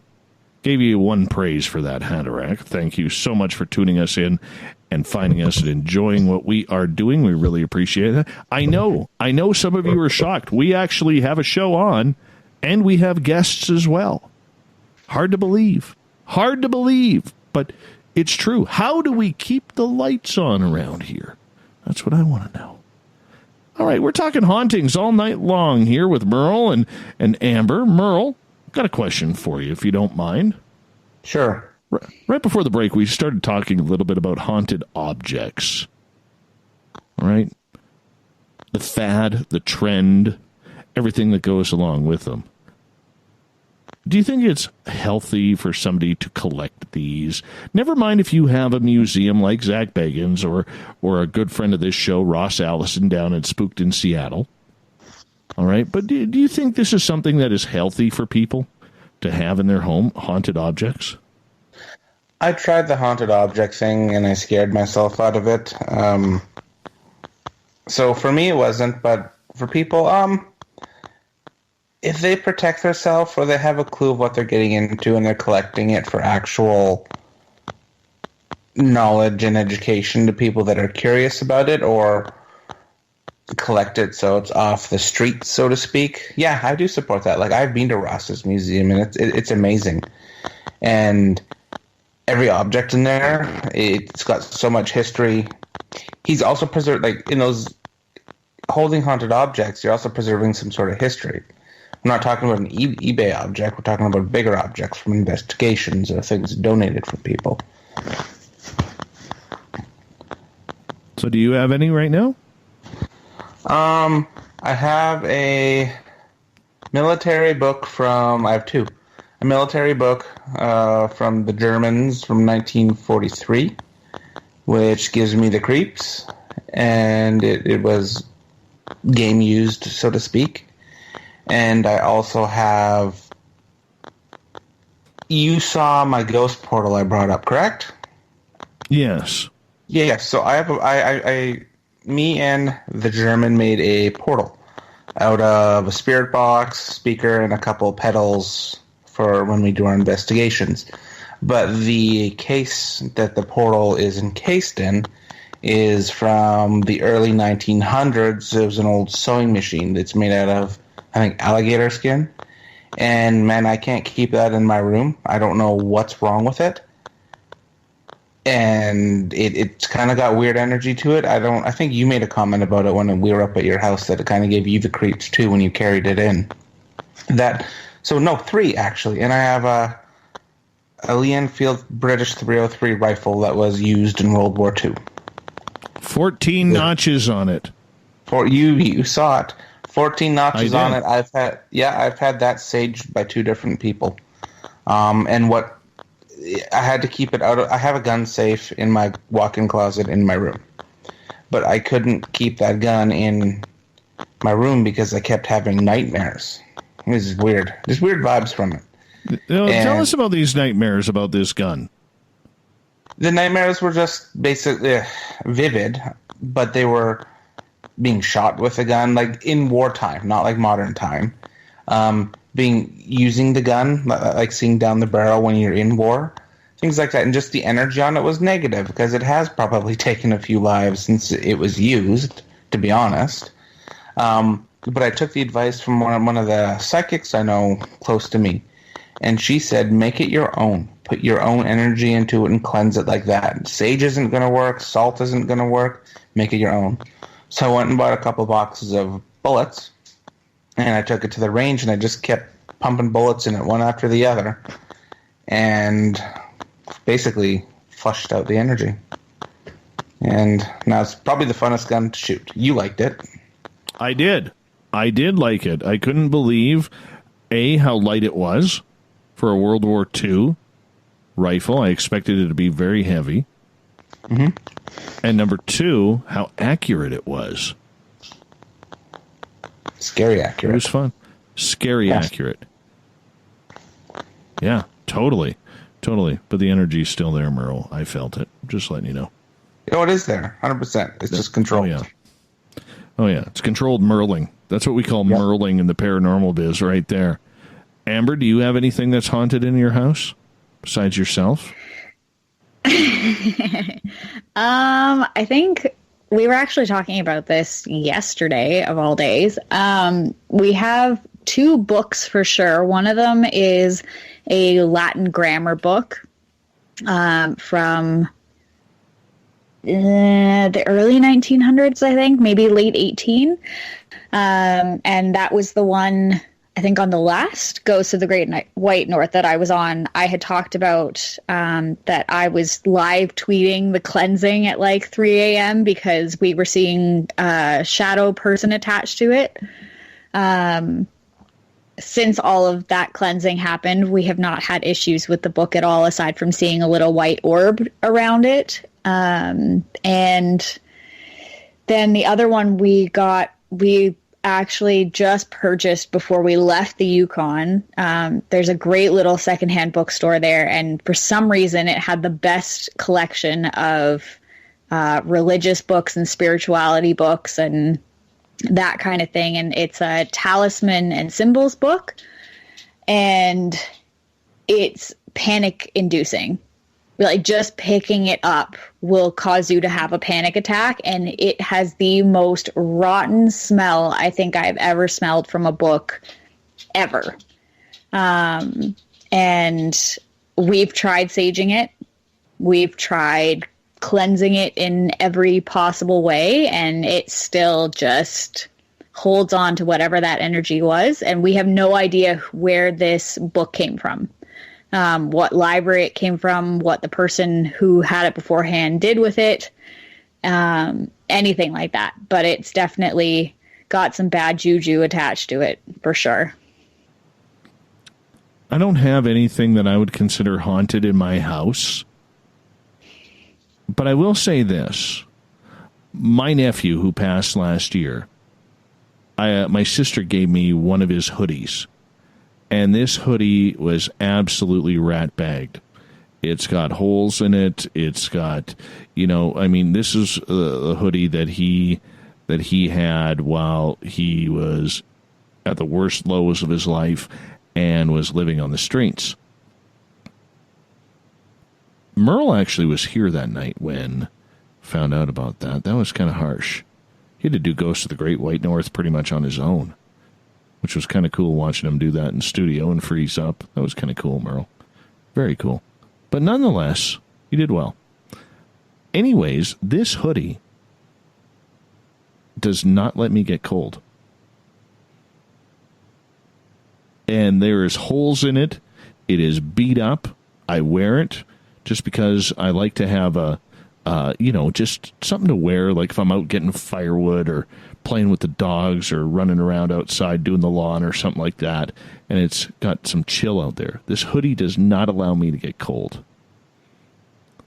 And it's funny because after listening to you guys talk, I didn't even put two and two together, just thinking about that, in regards to it. I don't know what brought that thought in my head, but it's not a thick hoodie. It's not a real padded hoodie that has a lot of insulation to it. Yet every time I wear it, if I'm outside, we could have a cold breeze, it could be snowing outside or whatever, I wear this hoodie, I am not cold. Trips me out. That's cool, though. It's very cool. Very cool. Could be my imagination. Don't really know. But who knows? Could it be? I don't know. Probably still has his energy on it. Oh, for sure. Mm-hmm. For sure it does. For sure it does. But it's still kind of cool to know. Totally. Merle. What haunted object would you like to see, Merle? Don't say Annabelle, because everybody says Annabelle. No, I'd like to go to the Zach Baggins Museum. I would like to go there and not be part of the tour, because I've heard that they just kind of usher you through the museum. I'd like to go there, and I would like to take in all of the objects. Like there's that van there. I forget who the serial killer is attached to it. But there's also items from Ed Gein. That guy, that serial killer in particular, I've listened to all the podcasts on him. And what a weird man, making lampshades and furniture and aprons out of human skin. And I think that's what he has. He has a couple of those items in his cauldron that Ed Gein used to boil down the humans. I'd like to go. The energy on that would be nuts. How about you, Amber? Quite honestly, same. That would be one of the places that I definitely want to go and see haunted objects and just, be able to actually see them and experience them for what they are, not just be ushered through on this thing. Kevorkian, by the way, is the serial killer you're thinking of that had the van. But yeah, I really want to see those things. I know he has an entire room dedicated to Charles Manson as well. And I really would like to see the stairs from Demon House, and actually see that, area that he has set up. I think in terms of collections of haunted objects, there are just so many that it's hard to choose one. But yeah, I don't know. I think going and actually experiencing Zach's museum for what it is and all of the items that are in it and throughout it. I mean, I also would love to go and hold John Wayne Gacy's brain, but, I'm never going to be that famous, so. well, that's a pipe dream and a half, but yeah. I agree with Mike on this one. See, for me, I would love to visit down in Florida Robert the Haunted Doll. I'd love to read the letters that are up there because apparently, according to the legend, you need to ask Robert's permission to take his photograph. And there's been hundreds of people who have not obeyed that and all of a sudden have had very, very bizarre circumstances and almost like a black cloud hovering over them. And eventually they send the picture of Robert back, or they write a letter apologizing to Robert for taking his picture without permission. And I just think I would love to sit there and read those letters that are around, just to read some of those experiences that people have had. You know, and of course, Robert is also famous that one day he allegedly came out of his glass encasement and found a little companion in a little teddy bear lion that he liked. So I'd like to see that. That doll just trips me out. Absolutely trips me out. And I would love to be able to ask his permission to take a picture, maybe with him. You know, I know David Weatherly has seen him, same as Ross Allison, and says that he's absolutely freaky. And they've been around dolls like Annabelle and Mandy. It was really cool. I will say this, because Mike has experience with Mandy the Haunted Doll, where he almost got killed by the doll. Yeah, it's really odd, because I was just thinking about you with this Robert the Haunted Doll. I was going to ask you, would you take a photo on your own accord, or would you actually ask for permission? Oh, no. I'm asking for permission. I'm not pulling a Merle and walking out into the middle of a highway trying to get myself killed because I screwed up and forgot to take the picture. Just saying. Yeah, but I didn't really... Did I screw up that night? Tell the story, Dave. Break it down. No, you tell the story and let the audience decide. All right. We got about 5.5 minutes, just so you know. I'll do it in 2. So, 2015, we went to go investigate Mandy the Haunted Doll up in Quesnel, British Columbia. And Mandy the Haunted Doll is said to be a German death doll. They do not know the age of the doll, but they say, the 1800s-ish, around there? Ish. And our investigator we were with, he was staring at the doll, and then he tranced out. We couldn't break him out of his trance for a good, how many minutes? Like 10, 15 minutes? And then I'm looking at the doll, I made eye contact, but I'm like, yeah, whatever, it's just a doll. In my mind, just thinking, yeah, whatever, doll. And then I go outside to get us snacks just before we start our investigation, because it's going to be a long night, get some fuel before we start. And then the last thing I know is leaving the museum door and then having one of our investigators yank me off the Trans-Canada Highway where there was oncoming traffic. So somewhere in between me looking at the doll and going outside, I blanked out. It's creepy. I can't explain it. I don't like to tell that story often because it sounds weird. How'd you feel? How'd you feel about that? I thought I played it off. I'm like, yeah, what happened, right?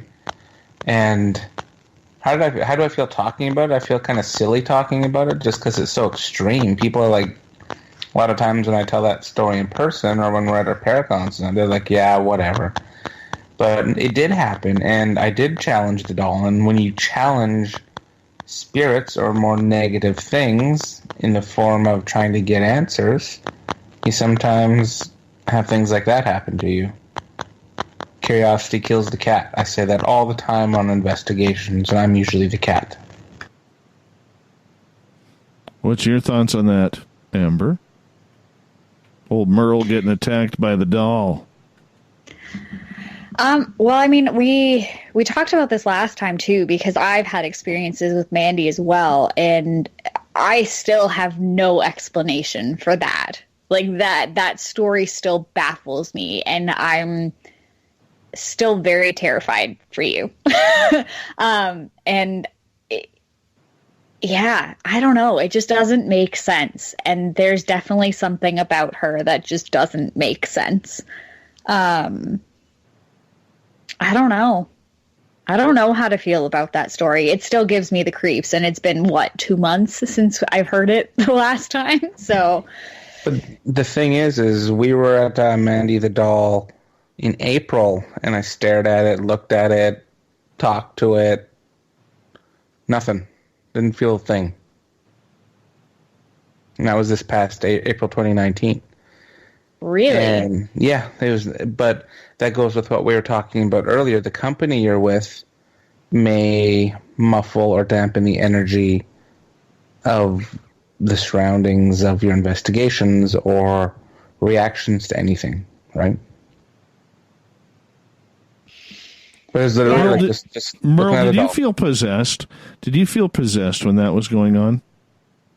I don't remember what I felt. I literally blanked out and woke up on the highway.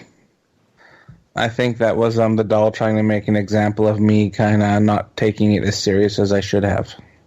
Which is dumb, but that's what happened. I was respectful. I just didn't think it was what it was. You'd have suplexed it, be honest. 100%. Stone Cold Stone. Totally. Absolutely. You'd have RKO'd it all over that museum. Mm-hmm. All over that museum. Here's the thing, like getting back to Robert the Doll or any of these dolls. I mean, any doll is a death doll, I believe. You know, because that's what dolls were created for. It was to hold the spirits of loved ones who crossed over. And it's eerie to think, because some of them look so realistic and scary. But I don't know if I would bring one home. I just don't. Last thing I need is more pitter-patter of feet going down the hallway in the middle of the night. Grandkids and fur babies are enough, hey? I don't have grandkids. I'm not that old. I'm not Merle's age. Okay, I know people who are in their, 40s who have grandkids now. Come on. Dave's in his 50s. My parents are in their late 50s, and they have grandkids. I am not in my 50s. I got 4 years until I'm in my 50s. And I'm going to enjoy every one of those 4 years. For the next 20. I'm going to enjoy every one of those 4 years. The fact that I'm encroaching on 50 scares the hell out of me. I know for a lot of people who've, passed 50 and beyond, and 40, I'll tell you, 30 scared me, 40 did not, 50 scares me. 50, 60, and 70 scare me. I don't know why, but they just scare the daylights out of me. Like I could feel my anxiety building as I'm talking about this. Ugh. Absolutely petrifies me. Absolutely petrifies me. Aging. But on the flip side, I am still a solid 5.6, so I don't have far down to fall on the looks scale, and it shouldn't hurt me for a long time. Unlike a lot of those 9s or 10s that are out there who are melting away with age. Oh, I love it. Melt away, people. Melt away.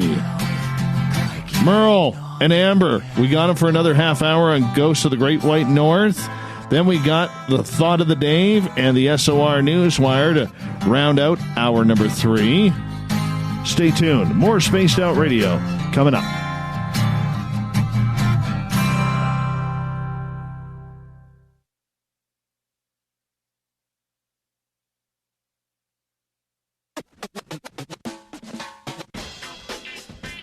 The SOR Vault is open for business, and do we have some cool swag for you to pick up?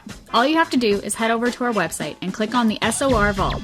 You have a variety of cool logos to choose from, and put them on anything you want. T-shirts, hoodies, hats, coffee mugs, you name it, we can get it to you.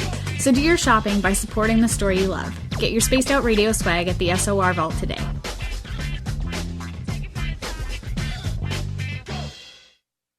Coming soon to our website, spacedoutradio.com, is the SOR Space Travelers Club. For just $5 a month, you can get into a private area on our site where you can hang with other listeners in our chat room, post in our forum, and check out a bunch of exclusive content and store that won't be found anywhere else, including a nightly after-show party with Dave. It's going to be the best $5 a month you're going to spend. The SOR Space Travelers, only at spacedoutradio.com. Looking for a place to advertise at a very reasonable cost? Look no further than Spaced Out Radio.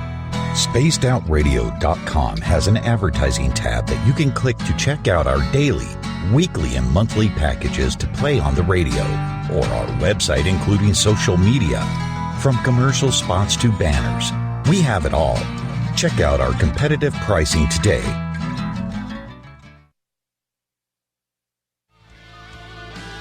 A little bit of science, a little bit of skepticism. Add a dash of snark and you have the makings of Spaced Out Sundays with me, Everett Thiemer. Together we will look into the reality of the paranormal with an open eye and rational thought. Oh, did I mention there'll be plenty of woo as well? Your time spent with Spaced Out Sundays will make the night even better. The chat rooms are open, 9:06 p.m. Pacific, 12:06 a.m. Eastern, right here at spacedoutradio.com.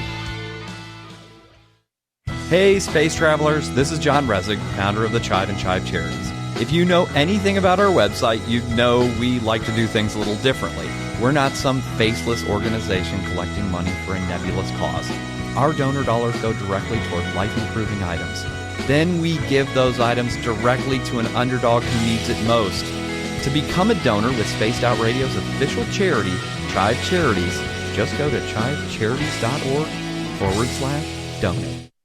Every night on Spaced Out Radio, we have places for you to hang out. Hi, this is Carl. Join our SOR Space Travelers group on Facebook for live chat. On Twitter, using hashtag Spaced Out Radio, you can also join us in our Spreaker chat room. Check us out on Instagram at Dave Scott SOR. All of our archives are free on YouTube at Spaced Out Radio. By the way, I'll be watching you at your window until you do. Bye! Heading to Vancouver and looking for a night on the town? The Moose Vancouver is the bar that never stops rocking until 2 a.m. every night. The Moose has great food with everything on the menu from $6.95 to $8.95. Fantastic, vibrant staff and rock and roll that will bring you back to when the music was real, the hair was long, and the guitars were rocking. Get your party on at the Moose Vancouver, the official party bar of Spaced Out Radio. Move over, brother, and let me own Saturday night. This is Rich Giordano, and I'm inviting you to tune on in to Spaced Out Saturdays starting at 9 p.m. Pacific, 12 a.m. Eastern, where I'm going to bust open the lids on everything paranormal. Why?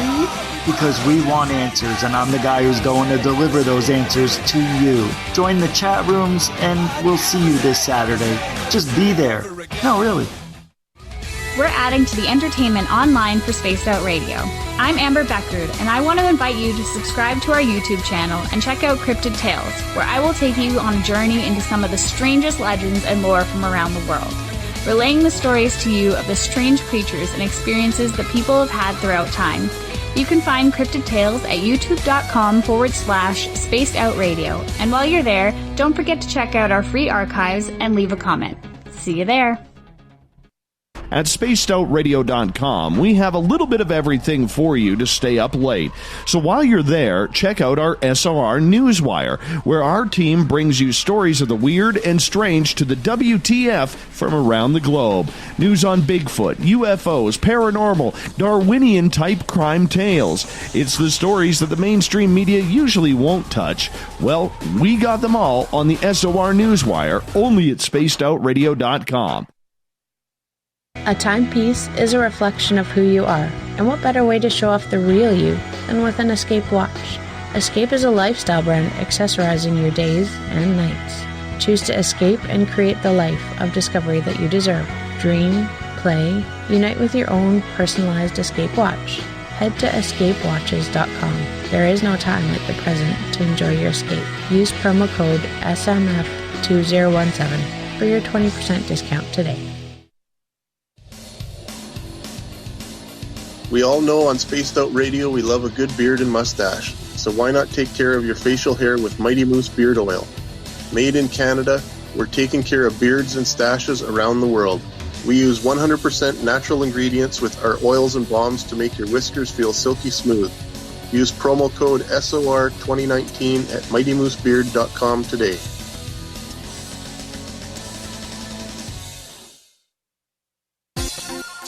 For the price of 1 cup of coffee a month, you can become an SOR Space Traveler. The Space Travelers Club is a place where you can interact with other listeners, either live during the show or on our great forum. We want your stories, pictures, comments, and ideas.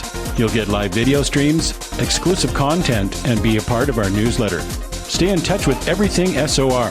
The Space Travelers Club is just $5 a month at spacedoutradio.com. Hello, this is your guitar man, Ron Bumblefoot Thal, and I have to tell you, I love the response I get for Little Brother is Watching from Spaced Out Radio fans. It's amazing how music can inspire and make people think deeper about what's going on in the supernatural world. You can head over to my website, bumblefoot.com, to check out my music, my guitar workshops, my touring, even check out some of the hot sauces that I'm working on. And make sure you keep on listening, because with Spaced Out Radio, you know Little Brother is watching. Visit purpleplates.com today. For over 40 years, the Purple Energy Plates have been delivering amazing results for their many customers. Inspired by the great genius Nikola Tesla, the harmony, healing, and energetic effects of the plates have proven over and over to be beneficial and often miraculous to thousands of customers. Check their site for daily specials and choose from their many energy products. You won't be sorry. Visit them today at purpleplates.com. Would you like to connect with us? Head to spacedoutradio.com for all your latest show info. Now, back to Dave Scott and SOR. Welcome back to the third and final hour as we're underway tonight. I'm Dave Scott, hanging out with all of you. Thank you so much for joining us. Saying hello to everyone listening in on UPRN 107.7 FM in New Orleans, KZFX 93.7 FM in Ridgecrest, California, WQEE 99.1 FM in Newnan, Georgia, KDUN AM 1030 in Reedsport, Oregon, and down in Texas, down in Dangerfield, we're on AM 1560 KDNF. On the digital side, we're proud to broadcast on Revolution Radio and Kingdom of Nye Radio. Don't forget, you can check out all of our archives for free at youtube.com/Spaced Out Radio. Do old Davey the favor, hit that subscribe button. The Desert Clam has set the password for tonight in the SOR Space Travelers Club. Paleo Gaia. Paleo Gaia is your password. Use it wisely, Space Travelers, as the Clam sets a password each and every night right here on Spaced Out Radio. Our website, spacedoutradio.com, has a plethora of features for you. You can read up on Captain Shirk's SOR Newswire. It's updated daily. Rock out to Bumblefoot. Join up with the SOR Space Travelers Club for $5 a month. Do a little swag shopping at our store called the SOR Vault. And we read the night. We got some great books from some great authors like John and Stacey Edwards, who will be here on Friday night. So make sure you check out their great book as well. For the final time tonight, we introduce Merle from Haunted Crew of Canada and Amber Bekkerud from Cryptid Tales on our Spaced Out Radio channel on YouTube. We're talking hauntings all night long. Welcome back, crew. Guten Tag. Hi. Mike, is there a place you will not investigate? It doesn't have to be someplace famous, but just something that you will not take an investigation onto. I'll go anywhere. I'll try anywhere. If I get somewhere and I'm like, nope, then so be it. But other than that, no, man, I'll go anywhere you tell me to go. It's easy to say, but what would keep you from not going? What would have to happen? I don't like investigations where it involves kids, dead kids, newborns, children, infants, that sort of stuff. That's kind of a no-go. Family investigations is a no-go. No, I'm. That's basically my nose to investigating. You can put me in the biggest, baddest, darkest room, building, house, castle. I'll go in there, see what's going on. So no, I'm pretty open, man. Amber, is there anything you won't investigate? I don't think that I could do people's homes. Like, I don't think that I could be one of those investigators who goes and does people's homes. And I think that part of that just comes from being a medic and having to go into people's homes and dealing with things that way. Like, I don't like it. I don't like invading space that way, and you never know what you're walking in on, whether you're there to investigate or not. But otherwise, I'm pretty open. I think I'd pretty much go anywhere. But like Mike said, if I got there and, something was just blaring in my face being like, nope, not today, then, okay, not today. And maybe I wasted a trip. Maybe I didn't. But pretty much anywhere. See, for me, it would be, I don't like anything to do with children. Okay? Because my greatest moment in life has been becoming a dad. And to be able to, have to go into a place where children have been harmed or children have been tortured or anything to do with children, I would just be distraught. Absolutely distraught. And I would probably shy away from things like that. Otherwise, it's game on. It's completely game on. Let's go. Let's see where we're going, But I think you also have to be able to trust the people who are around you as well. That is a big one. For me, that is a big one for a lot of paranormal investigators out there because I want the feeling. I'm not so much I'm not an investigator like Mike. I just want the experience for myself so that way I can feel it and be a part of it. It's funny Amber mentions residential investigations. I quite like doing them. But a funny side note story of that, this was a couple Halloweens ago. Sorry, Halloween time. I do enforcement in a city, Surrey. But then we had a paranormal investigation in the same city that I do my actual day job of enforcement in. And I get the address where we have to go do our ghost hunt, paranormal investigation. And I'm like, I swear I've been here before. And lo and behold, it was a house I went to the previous week to do my job at, my real job. So no. I had to bow out that night. I've had that happen twice. See, that would be eerie for me. That would be eerie. Well, and Surrey is a whole nother beast.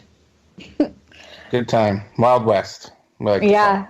I did time in Surrey as a medic, and that was a wild ride for sure. Well, you know what? When you have those situations where it gets a little too up close and personal, I think that's where we need to be able to put the brakes on. It's not always go, go, go, go, go. And Mike, you've investigated with a number of people over the years.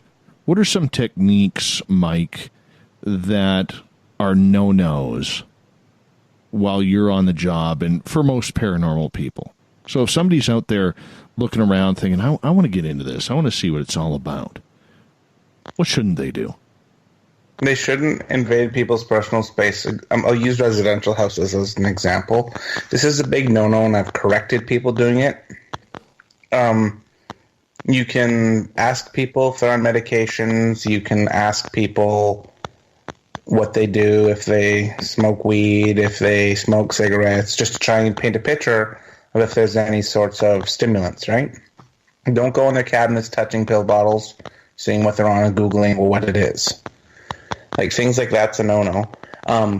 One thing I like to tell new investigators, and I'll even tell intermediate investigators, because I've learned this at job with my real job in the hard way.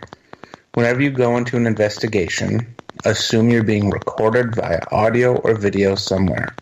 So don't say something stupid, disrespectful, or don't do something disrespectful or stupid on an investigation. Because you'll notice a lot of people will joke around, they'll say dumb things. Because a lot of these times when you go on residential investigations, people say that there's so much paranormal activity in their house, door slamming, windows opening, growls, yelling, you name it, the usual. They're leaving their private house for an hour to 3 hours, allowing us, strangers, in to do what we want for our investigation, obtain our evidence, and then they come back. So there's a massive trust on strangers. So you need to be on your game and not do stupid things. Because there have been teams that have done stupid or said stupid things, not my teams, but where people... If I had a team come in here, my personal house, I would have a recorder somewhere just to see what they do and what they say. No kidding. Do you think that you would be looking for people who are trying to act out, make a little bit of a mockery of it? Because there are those out there who take advantage. I mean, Eric Cooper was... Or it wasn't Eric Cooper, it was Megan Gehring the other day was telling me a story about this team in Washington State where they were doing nighttime tours of a bar, and they just trashed the bar. They literally destroyed it. I mean, they didn't have a liquor license. People were going behind the bar, grabbing whatever they want. They got absolutely intoxicated, and really did a number on the place. Did a big number on the place. And that's kind of sad. That's crazy. Sad that's happening. Yeah, that puts a bad name on all investigators. One bad apple in the bin, you seem to all bad apples are weird. And that's why I am totally strict on assume you're being recorded. And act like you would if somebody put you on YouTube without you knowing. Because that sometimes when you go into investigations, people are wanting you to be stupid or act possessed or just say something dumb to discredit you. So you have to maintain professionalism the entire time. Interesting. Very, very interesting. Amber, what's your thoughts on that? I think I'd have to agree on that. I think you have to be so careful, especially in today's age of technology, that you have to you are there to do a professional job. You need to be professional. And of course, at some point, everybody breaks out in a little bit of smile, or they say something to kind of lighten the mood or break the tension. And that's all well and fine as long as you're not actively making fun of whoever's home it is, something in the home, about their personal lives, or anything like that. If the one person in the room farts and everybody laughs during an investigation, that's bound to happen. It's natural human reaction. But you really have to be aware of what you're saying and the things that you are saying outwardly, because I've seen investigations too where the owners are there with you. So, if you wouldn't say it in their presence, don't say it without them there, Yeah, exactly. And so you're there to do a professional job. Keep it professional. Try to be as serious as absolutely possible. And I agree. Don't go through their cupboards. Do not look for any more information than what they are willing to give you, because they're giving you a level of trust, asking you to come in and do this. I don't think anybody who is a rookie investigator should be going into people's houses. I really Absolutely do not. And when I've brought out rookie investigators into people's houses, like I did last week, for example, we had a private investigation in somebody's house, and I was straight up, I'm like, this is this person's first time at a residential house. And I said, are you okay with that? And because they were going to leave, I'm like, you're more than welcome to stay here, So I gave them the option, but I was open book with them about it. Yeah. And they respected that. See, and that's tough, because I think for a lot of people, and we've discussed this maybe not on this show before, but on other episodes that we have done on this show, that the majority of people out there do not fully understand that we are doing this as a career for many of us, that we take this very seriously. So what happens is, if they have something strange or weird going on at their house, what do? They're not involved with this scene, so they go over to Google and they start, let's just say, how do we put it? They look for the first one around their area that is going to be, popping up on Google. Oh, these guys must be good. They got a high rating on Google. Let's check them on out and go from there. And that's what we see a lot of the times. Little do they know, because they don't know how paranormal investigations work outside of television.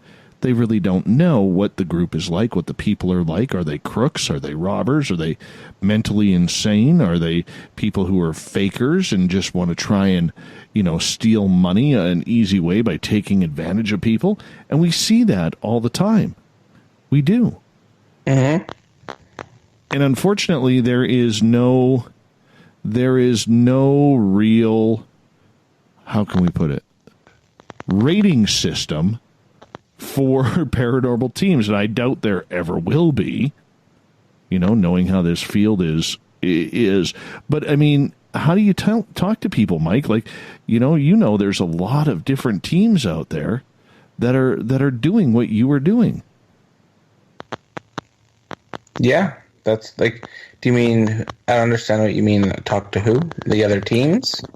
Well, I mean, when the people, they're not doing their homework because they don't know how to do their homework on finding a good team or finding a poor team that's in it for themselves. They don't care if they're stirring things up or not. No, that's true. Like the last house we investigated, we've been to this house twice. And the first time we went, they poured their heart out to us. They're really a really nice family that just needs help when it comes down to it. They're being bugged by some spirits, and I'm pretty sure we helped them the last time we were there. But the point is they had said that there was a team there about 3 months before us that brought a crap load of gear in, recorded a bunch of stuff, never called back. Never gave them their evidence, never followed through, never confirmed if there's a haunting or not. They just kept the case open as per them. And there's a lot of teams like that that'll go out for a Friday night because it's fun. Hey, let's go for dinner and go investigate something. But what makes a team good or above that is go out for dinner with your friends and then go to your investigation, but help the people. Follow up. Do your evidence review. Follow up with your client a couple days after your investigation, see if things are different. But then go there in person to reveal evidence. Don't just talk to them on the phone saying, yeah, your place is haunted. They're calling you because they trust you and they want help at the end of the day. And that's what you have to provide. Amber, what's your thoughts?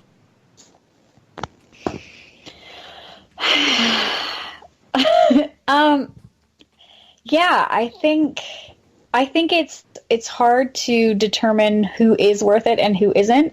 And it really comes down to, if you seem to have a plethora of ghost hunting, thank you, of ghost hunting teams in your area, ask them to meet them. Ask to meet them, sit down, and just as much as they have questions for you, have questions for them.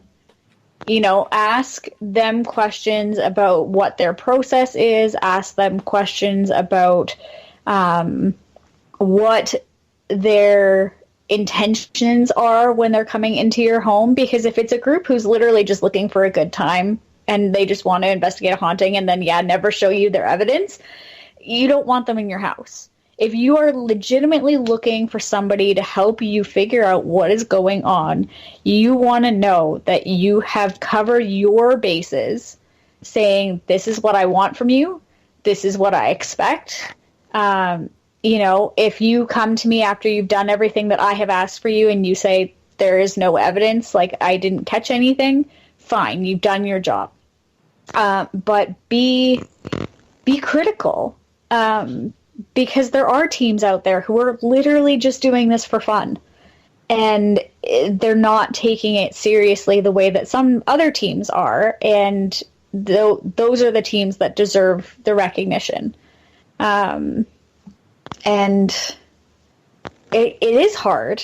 I really wish there was like a directory of, paranormal teams that you could look through for your area and find out, who ranks best. But you have to be critical, and you need to cover your bases of what you expect from them and hope that they jive with whatever you're putting on the table.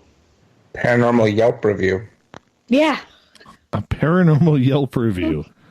Paranormal Uber to come and bring them over to your house. Mm-hmm. Got ghosts? Call Paranormal Uber. We'll be right there. We'll be right there. I think that's awesome. We only got about 3 minutes left with you guys tonight. And I want to say thank you for coming on, because it's always fun when we do Merle of the Great White North. In regards to Halloween, when it comes to the paranormal, Mike, what are safety concerns or cautions that people can have? Like trick-or-treating, or are we talking investigating? Well, considering we're talking paranormal all night, I thought we might go down that road. Sounds good. There's a lot of armchair paranormal investigators and demonologists that come out around this time of the year. Be careful what you're doing. A lot of times people will be like, oh, hey, man, I have this Ouija board I take out every day or every year on October 31st. Let's do it. Or let's do a seance on October 31st because it's Halloween. Don't do something you wouldn't do in May that you'll do just on that day. Be careful with that stuff because you don't know what you're playing with. And again, there's all that energy of Halloween, spooks and ghosts and goblins. So you are going to conjure probably something up a little extra based on the amount of energy being poured into it by all these part-time people that like the paranormal in October.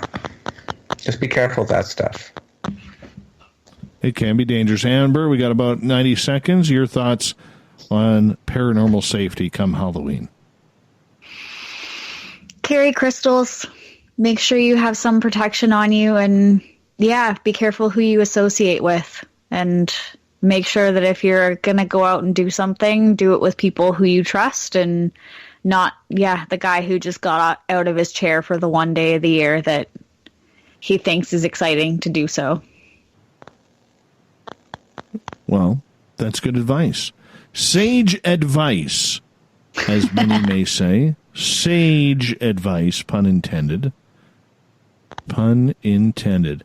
I'm looking forward to it only because I get to raid the kids' candy dish. Except for those. Up here we call them rockets. They're like these powdery candies. I mean, it's just like crushed drywall that you throw in your mouth. I hate those. I can't believe that in 2019 people are still handing out those candies. I mean, you must really hate children to hand out those rockets type candy. I mean, why not just invite the children in to start gnawing on your walls? Because drywall pretty much is the same. They're so good. They're good. They're terrible. They're terrible. Also, if this is actually a true thing, somebody told me that the States is now getting Kinder Eggs. If that is actually a thing, please somebody tell me on some form of social media, because I want to know how you got that working, and we lost Dunkaroos. Oh, Dunkaroos are terrible. They're so good. They're good. Dude, it's your age. You're just cool. Hey, I'm eating Swiss rolls tonight as Spaced Out Radio continues.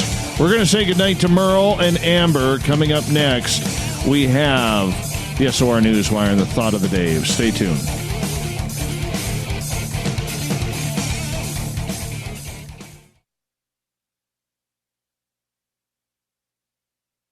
So, you love talk radio? Then you'll love TalkStreamLive.com. TalkStream Live is always on, 24/7, with the best streaming talk shows. Find your favorite talkers and discover some new ones. It's free, readily available online or on mobile with any smartphone or tablet. Finding your favorite talk shows all in one place has gotten a whole lot easier. Just go to TalkStreamLive.com. Be sure to download the free apps from Google Play or the iTunes App Store. A little bit of science, a little bit of skepticism. Add a dash of snark and you have the makings of Spaced Out Sundays with me, Everett Thieme. Together we will look into the reality of the paranormal with an open eye and rational thought. Oh, did I mention there'll be plenty of woo as well? Your time spent with Spaced Out Sundays will make the night even better. The chat rooms are open, 9:06 p.m. Pacific, 12:06 a.m. Eastern, right here at spacedoutradio.com. Heading to Vancouver and looking for a night on the town? The Moose Vancouver is the bar that never stops rocking until 2 a.m. every night. The Moose has great food with everything on the menu from $6.95 to $8.95. Fantastic, vibrant staff and rock and roll that will bring you back to when the music was real, the hair was long, and the guitars were rocking. Get your party on at the Moose Vancouver, the official party bar of Spaced Out Radio. You wanted new SOR gear, and now you can have it. The SOR Vault is fully stocked with t-shirts, hats, hoodies, mugs, and everything in between with great logos for you to choose from. So head on over to spacedoutradio.com, click on the SOR Vault, and go shopping. Pricing is quite affordable, and you can look good representing your favorite show. So go to our website and pick up your new SOR wear at the SOR Vault today.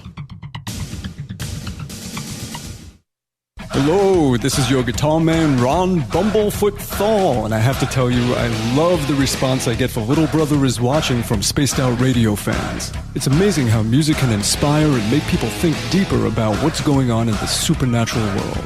You can head over to my website, bumblefoot.com, to check out my music, my guitar workshops, my touring, even check out some of the hot sauces that I'm working on.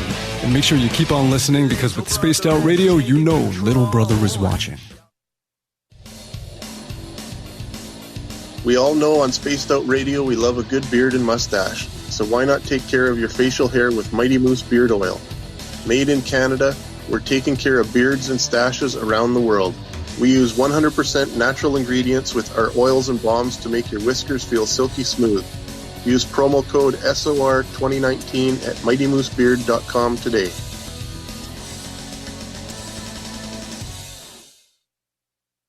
Move over, brother, and let me own Saturday night.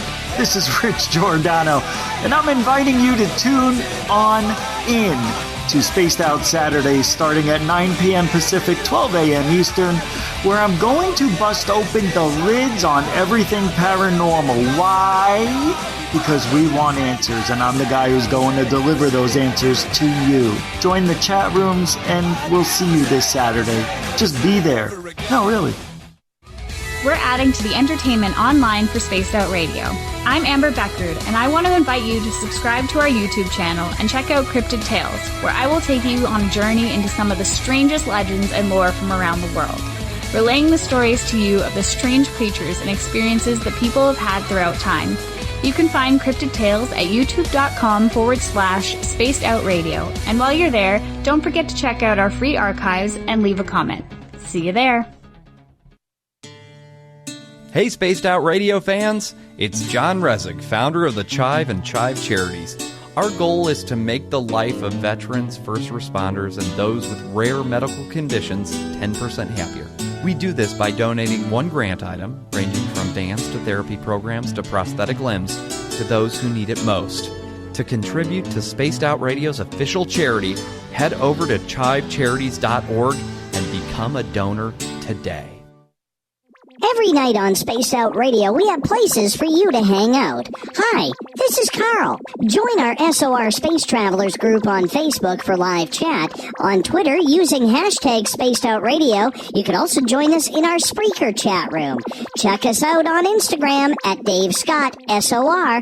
All of our archives are free on YouTube at Spaced Out Radio. By the way, I'll be watching you at your window until you do. Bye! Looking for a place to advertise at a very reasonable cost? Look no further than Spaced Out Radio. SpacedOutRadio.com has an advertising tab that you can click to check out our daily, weekly, and monthly packages to play on the radio, or our website including social media. From commercial spots to banners, we have it all. Check out our competitive pricing today.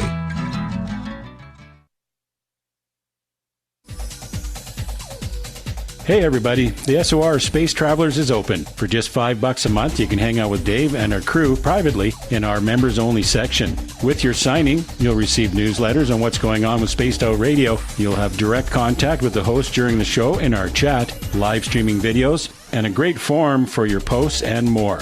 Become a space traveler now at spacedoutradio.com.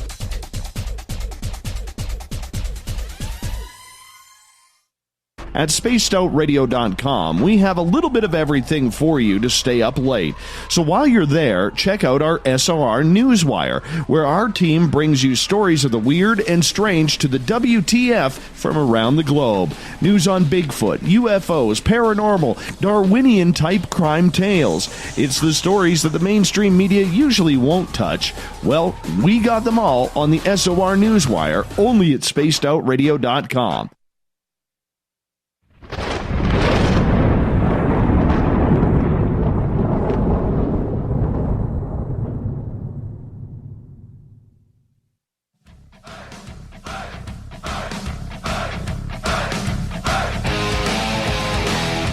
We've rounded third. We're heading for home tonight on Spaced Out Radio. I am your host, Dave Scott, sitting in the captain's chair of SOR headquarters, captain's chair that is, reminding all of you that if you've missed most of this show or others, what you got to do is go to our YouTube channel, youtube.com/Spaced Out Radio.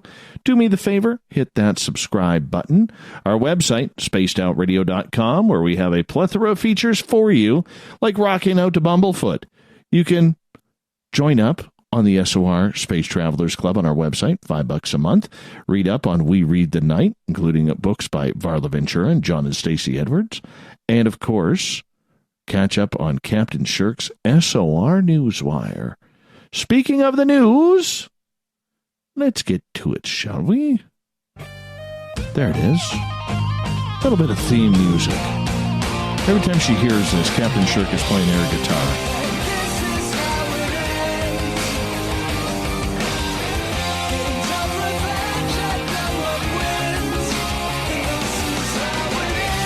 The news is always changing, which is why we bring you the SOR Newswire at the back end of every show, where we get to the weird, the strange, and sometimes just totally awesome. You know, it's that spectacular time of year again when the Earth passes through the debris field left in wake of Halley's Comet, and the sky lights up with dozens of shooting stars known as the Orionids. Yeah, the Orionids, named after their point of origin in the constellation Orion, are already underway and are due to peak on October 22nd and 23rd before concluding on November 7th. At the height of the celestial display, stargazers can expect to see up to 30 to 40 meteors streaking across the night sky. Yeah, about 60 miles up, conditions permitting, at speeds of 148,000 miles per hour. That's kind of cool. Best chance for visibility will be an hour or two before dawn at about, well, that's Eastern time at 6:55 a.m., which would be 3:55 a.m. here. I will be sleeping. Though, more generally, the shower is best viewed after midnight once Orion is fully visible in the night sky. The higher in the sky the radiant the point is, the higher the rate of the meteors per hour. The meteors appear for longer and are more spectacular at around a 45 to 90 degree angle away from the radiant, so you make sure you just adjust your viewing angle if you are braving the early morning cold. Yeah, as always, experts advise that you get away from the city lights if you can. Lie down on a flat ground facing the constellation Orion and head out early, roughly 30 minutes before the peak should do the trick to give your eyes time to adjust to the darkness. Oh, yes. The Mayflower Autonomous Ship, or MASS, will launch from Plymouth in the United Kingdom on September of 2020. Its voyage will mark the 400th anniversary of the Pilgrim ship which brought European settlers to America in 1620. IBM is providing the artificial intelligence systems for the ship, minus icebergs. The vessel will make its own decisions on its course and collision avoidance, and will even make expensive satellite phone calls back to base if it deems necessary. The sensor technology guiding its decision-making processes include light detecting and ranging, radio detecting and ranging, GPS, satellites, and cameras. Data on hundreds of ships has already been collected in Plymouth Sound to feed its machine learning algorithms. 400 years ago, on September 6, 1620, the Mayflower set sail from Plymouth to Massachusetts with 102 passengers on board, around 30 crew members. The original journey took more than 2 months, landing at now what is Plymouth, Massachusetts on December 21st, 1620. You know what? That place is pretty cool. I've been there.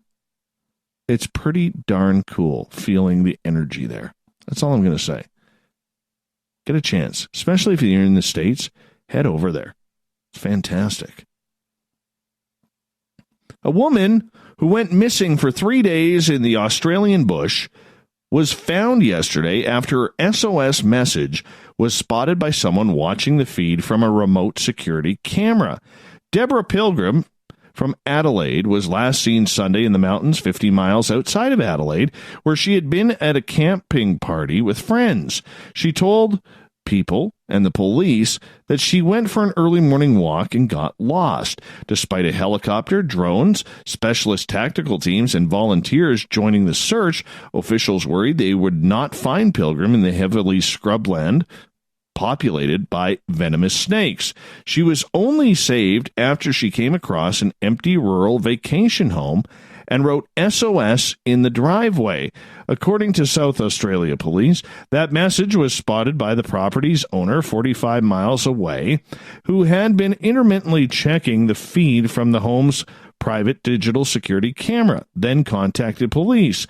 There was a bit of a euphoria that, wow, there's our break, Superintendent James Blanford told the media in a conference describing the moment they saw the SOS message. He said rescuers rushed to the home, and nearby they found Deborah hollering and yelling and being very happy the police had actually arrived.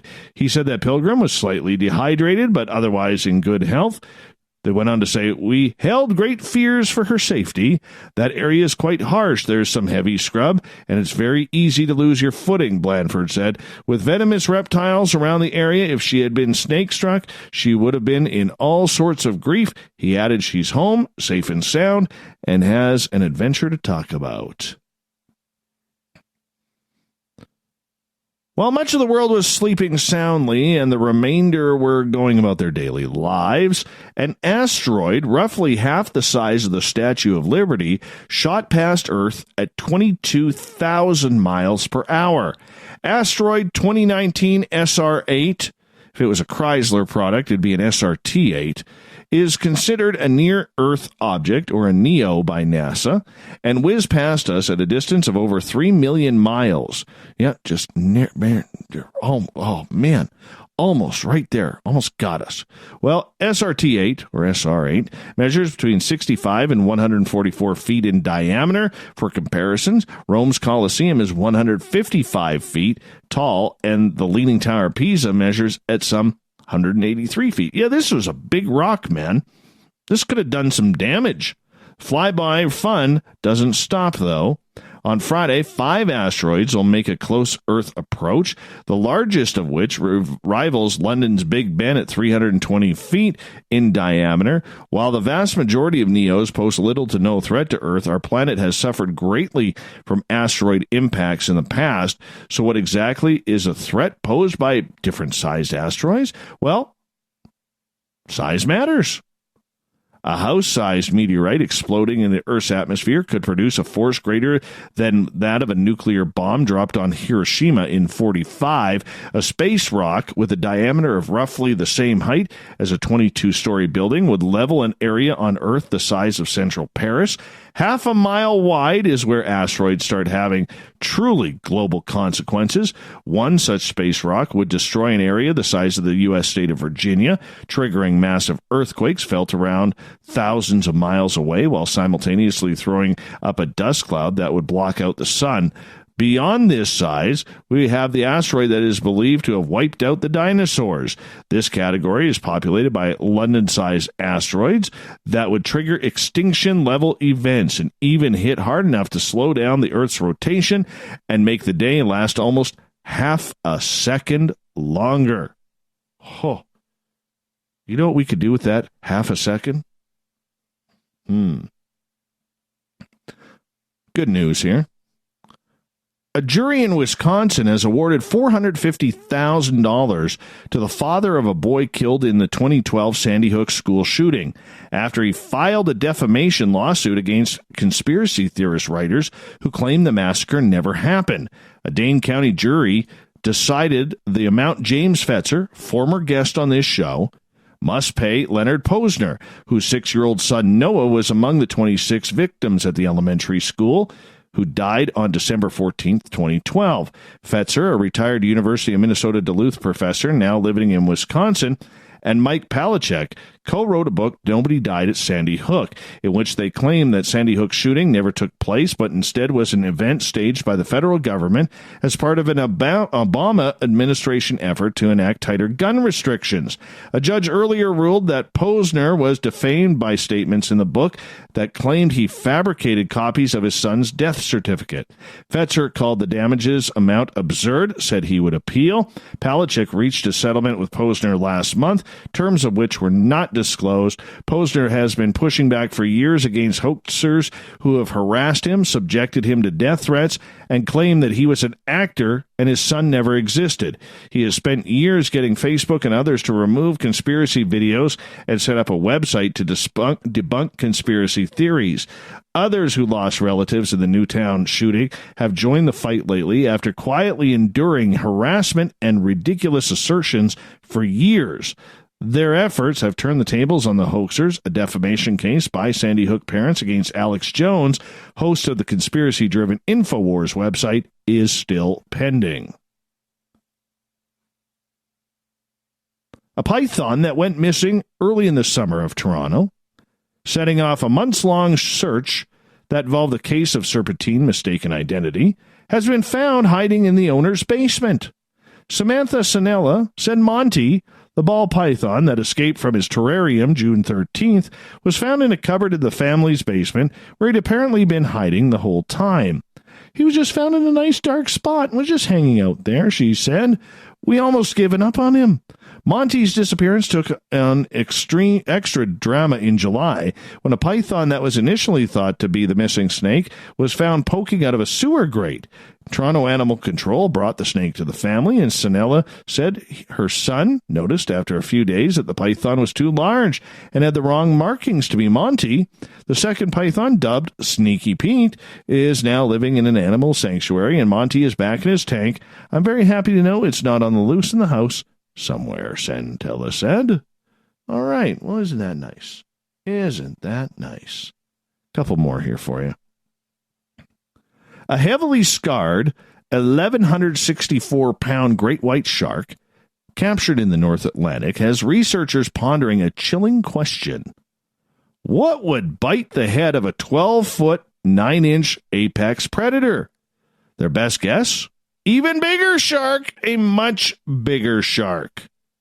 See, this is why I don't do the ocean. All right? You just can't do this stuff. You know, great whites are big enough, but when you have bigger great whites, oh my goodness. Oh my goodness. Yeah, apparently it was clear that something had just grabbed its entire head, OSearch founding chairman Chris Fisher told the media. There was one healed wound on the lower jaw, perhaps from a previous year's bite, and another that was over and across the top of the head. It was a very large animal that grabbed it, something significantly bigger than 12 feet. Anything that can grab an animal like that by the head is pretty impressive, he says. pressed for a guess, Fisher said the teeth marks and jaw size suggested the attacker was 2 or more feet longer than his victim. Turns out one such monster was nearly caught by OSEARCH researchers in the same area this month. He said a 17-foot male great white that escaped before a tracker could be attached. Had OSEARCH succeeded, the shark would have been the largest ever tagged in the Northeast Atlantic by the agency.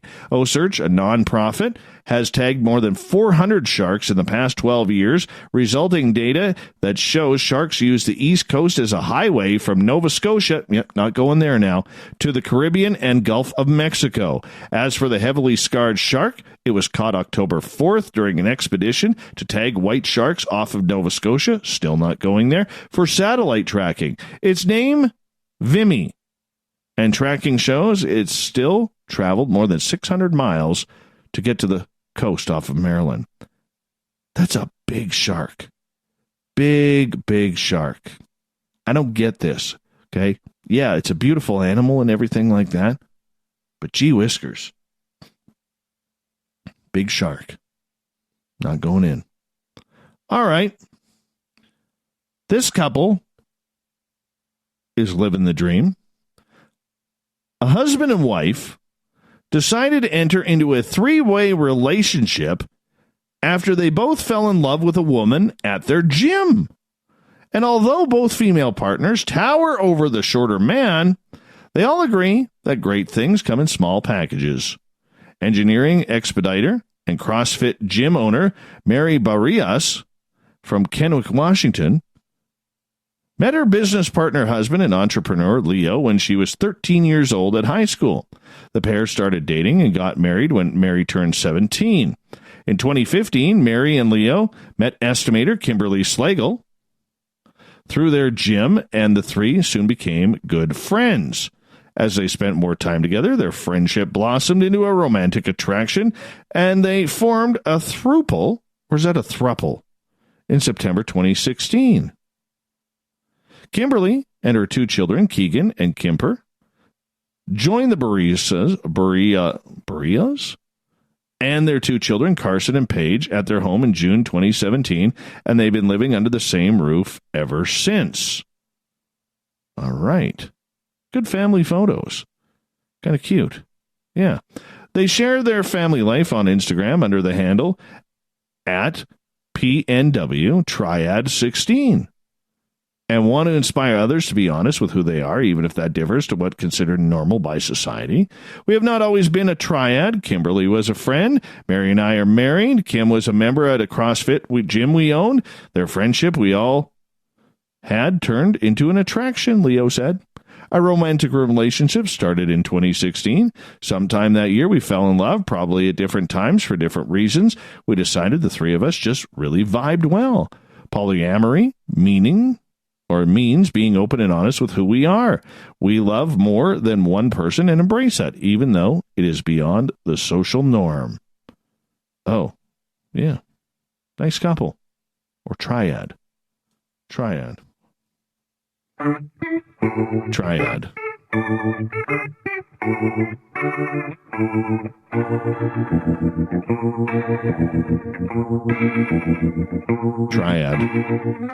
Thought of the Day happens every night at this time, where we ask a question on our Facebook and Twitter pages, then read your responses on the air, because we love the audience participation around here. Today's Thought of the Day is as follows. Who's the one person you would love to haunt, and why? Eric says legendary journalist George Norrie. But I would pay, on Twitter, at Chimp Cafefe, a load of bananas to do the job for me. Why not hire the best? Yeah?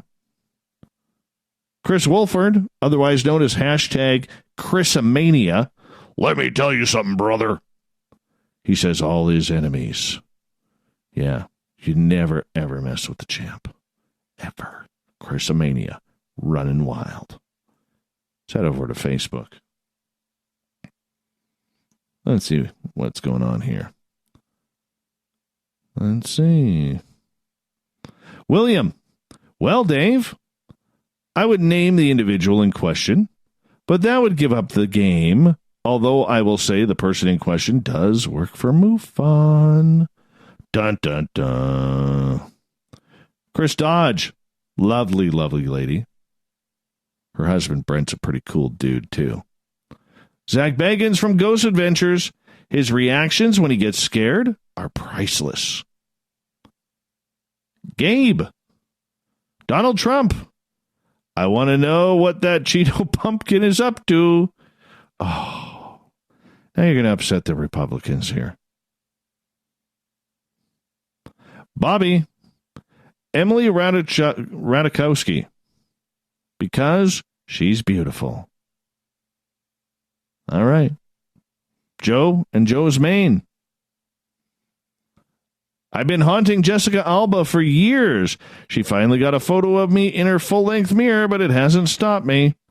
That's apparently a ghost photo that Jessica caught one day. I guess she posted it to Instagram or Facebook.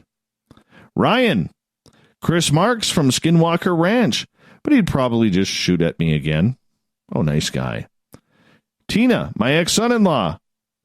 I would repeatedly punch him because he was not a good man.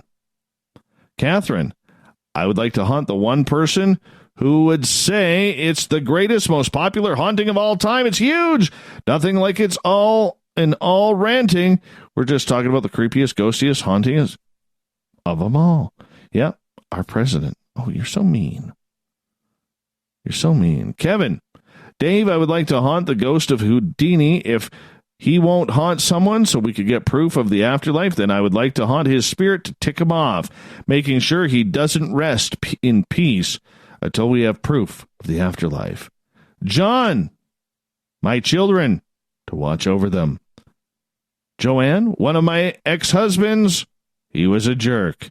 Finally, we'll go to Jim. Justin Trudeau. Try and make him swing. Oh, can't wait to go to the election on Monday. We're going to the polls. Going to see if Pia Unicorn can actually make it through.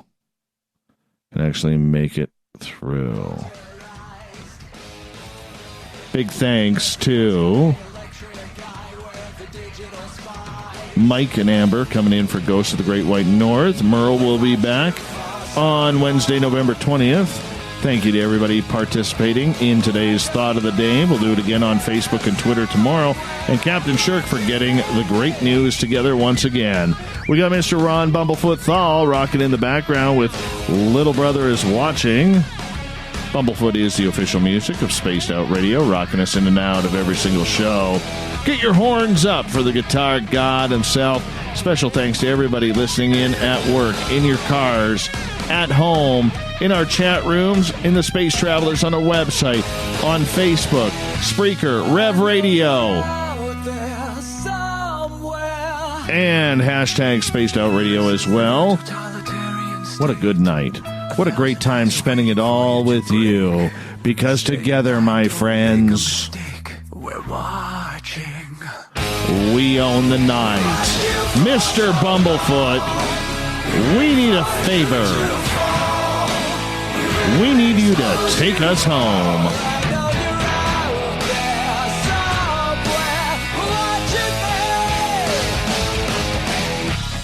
Have a great night, everybody. See ya.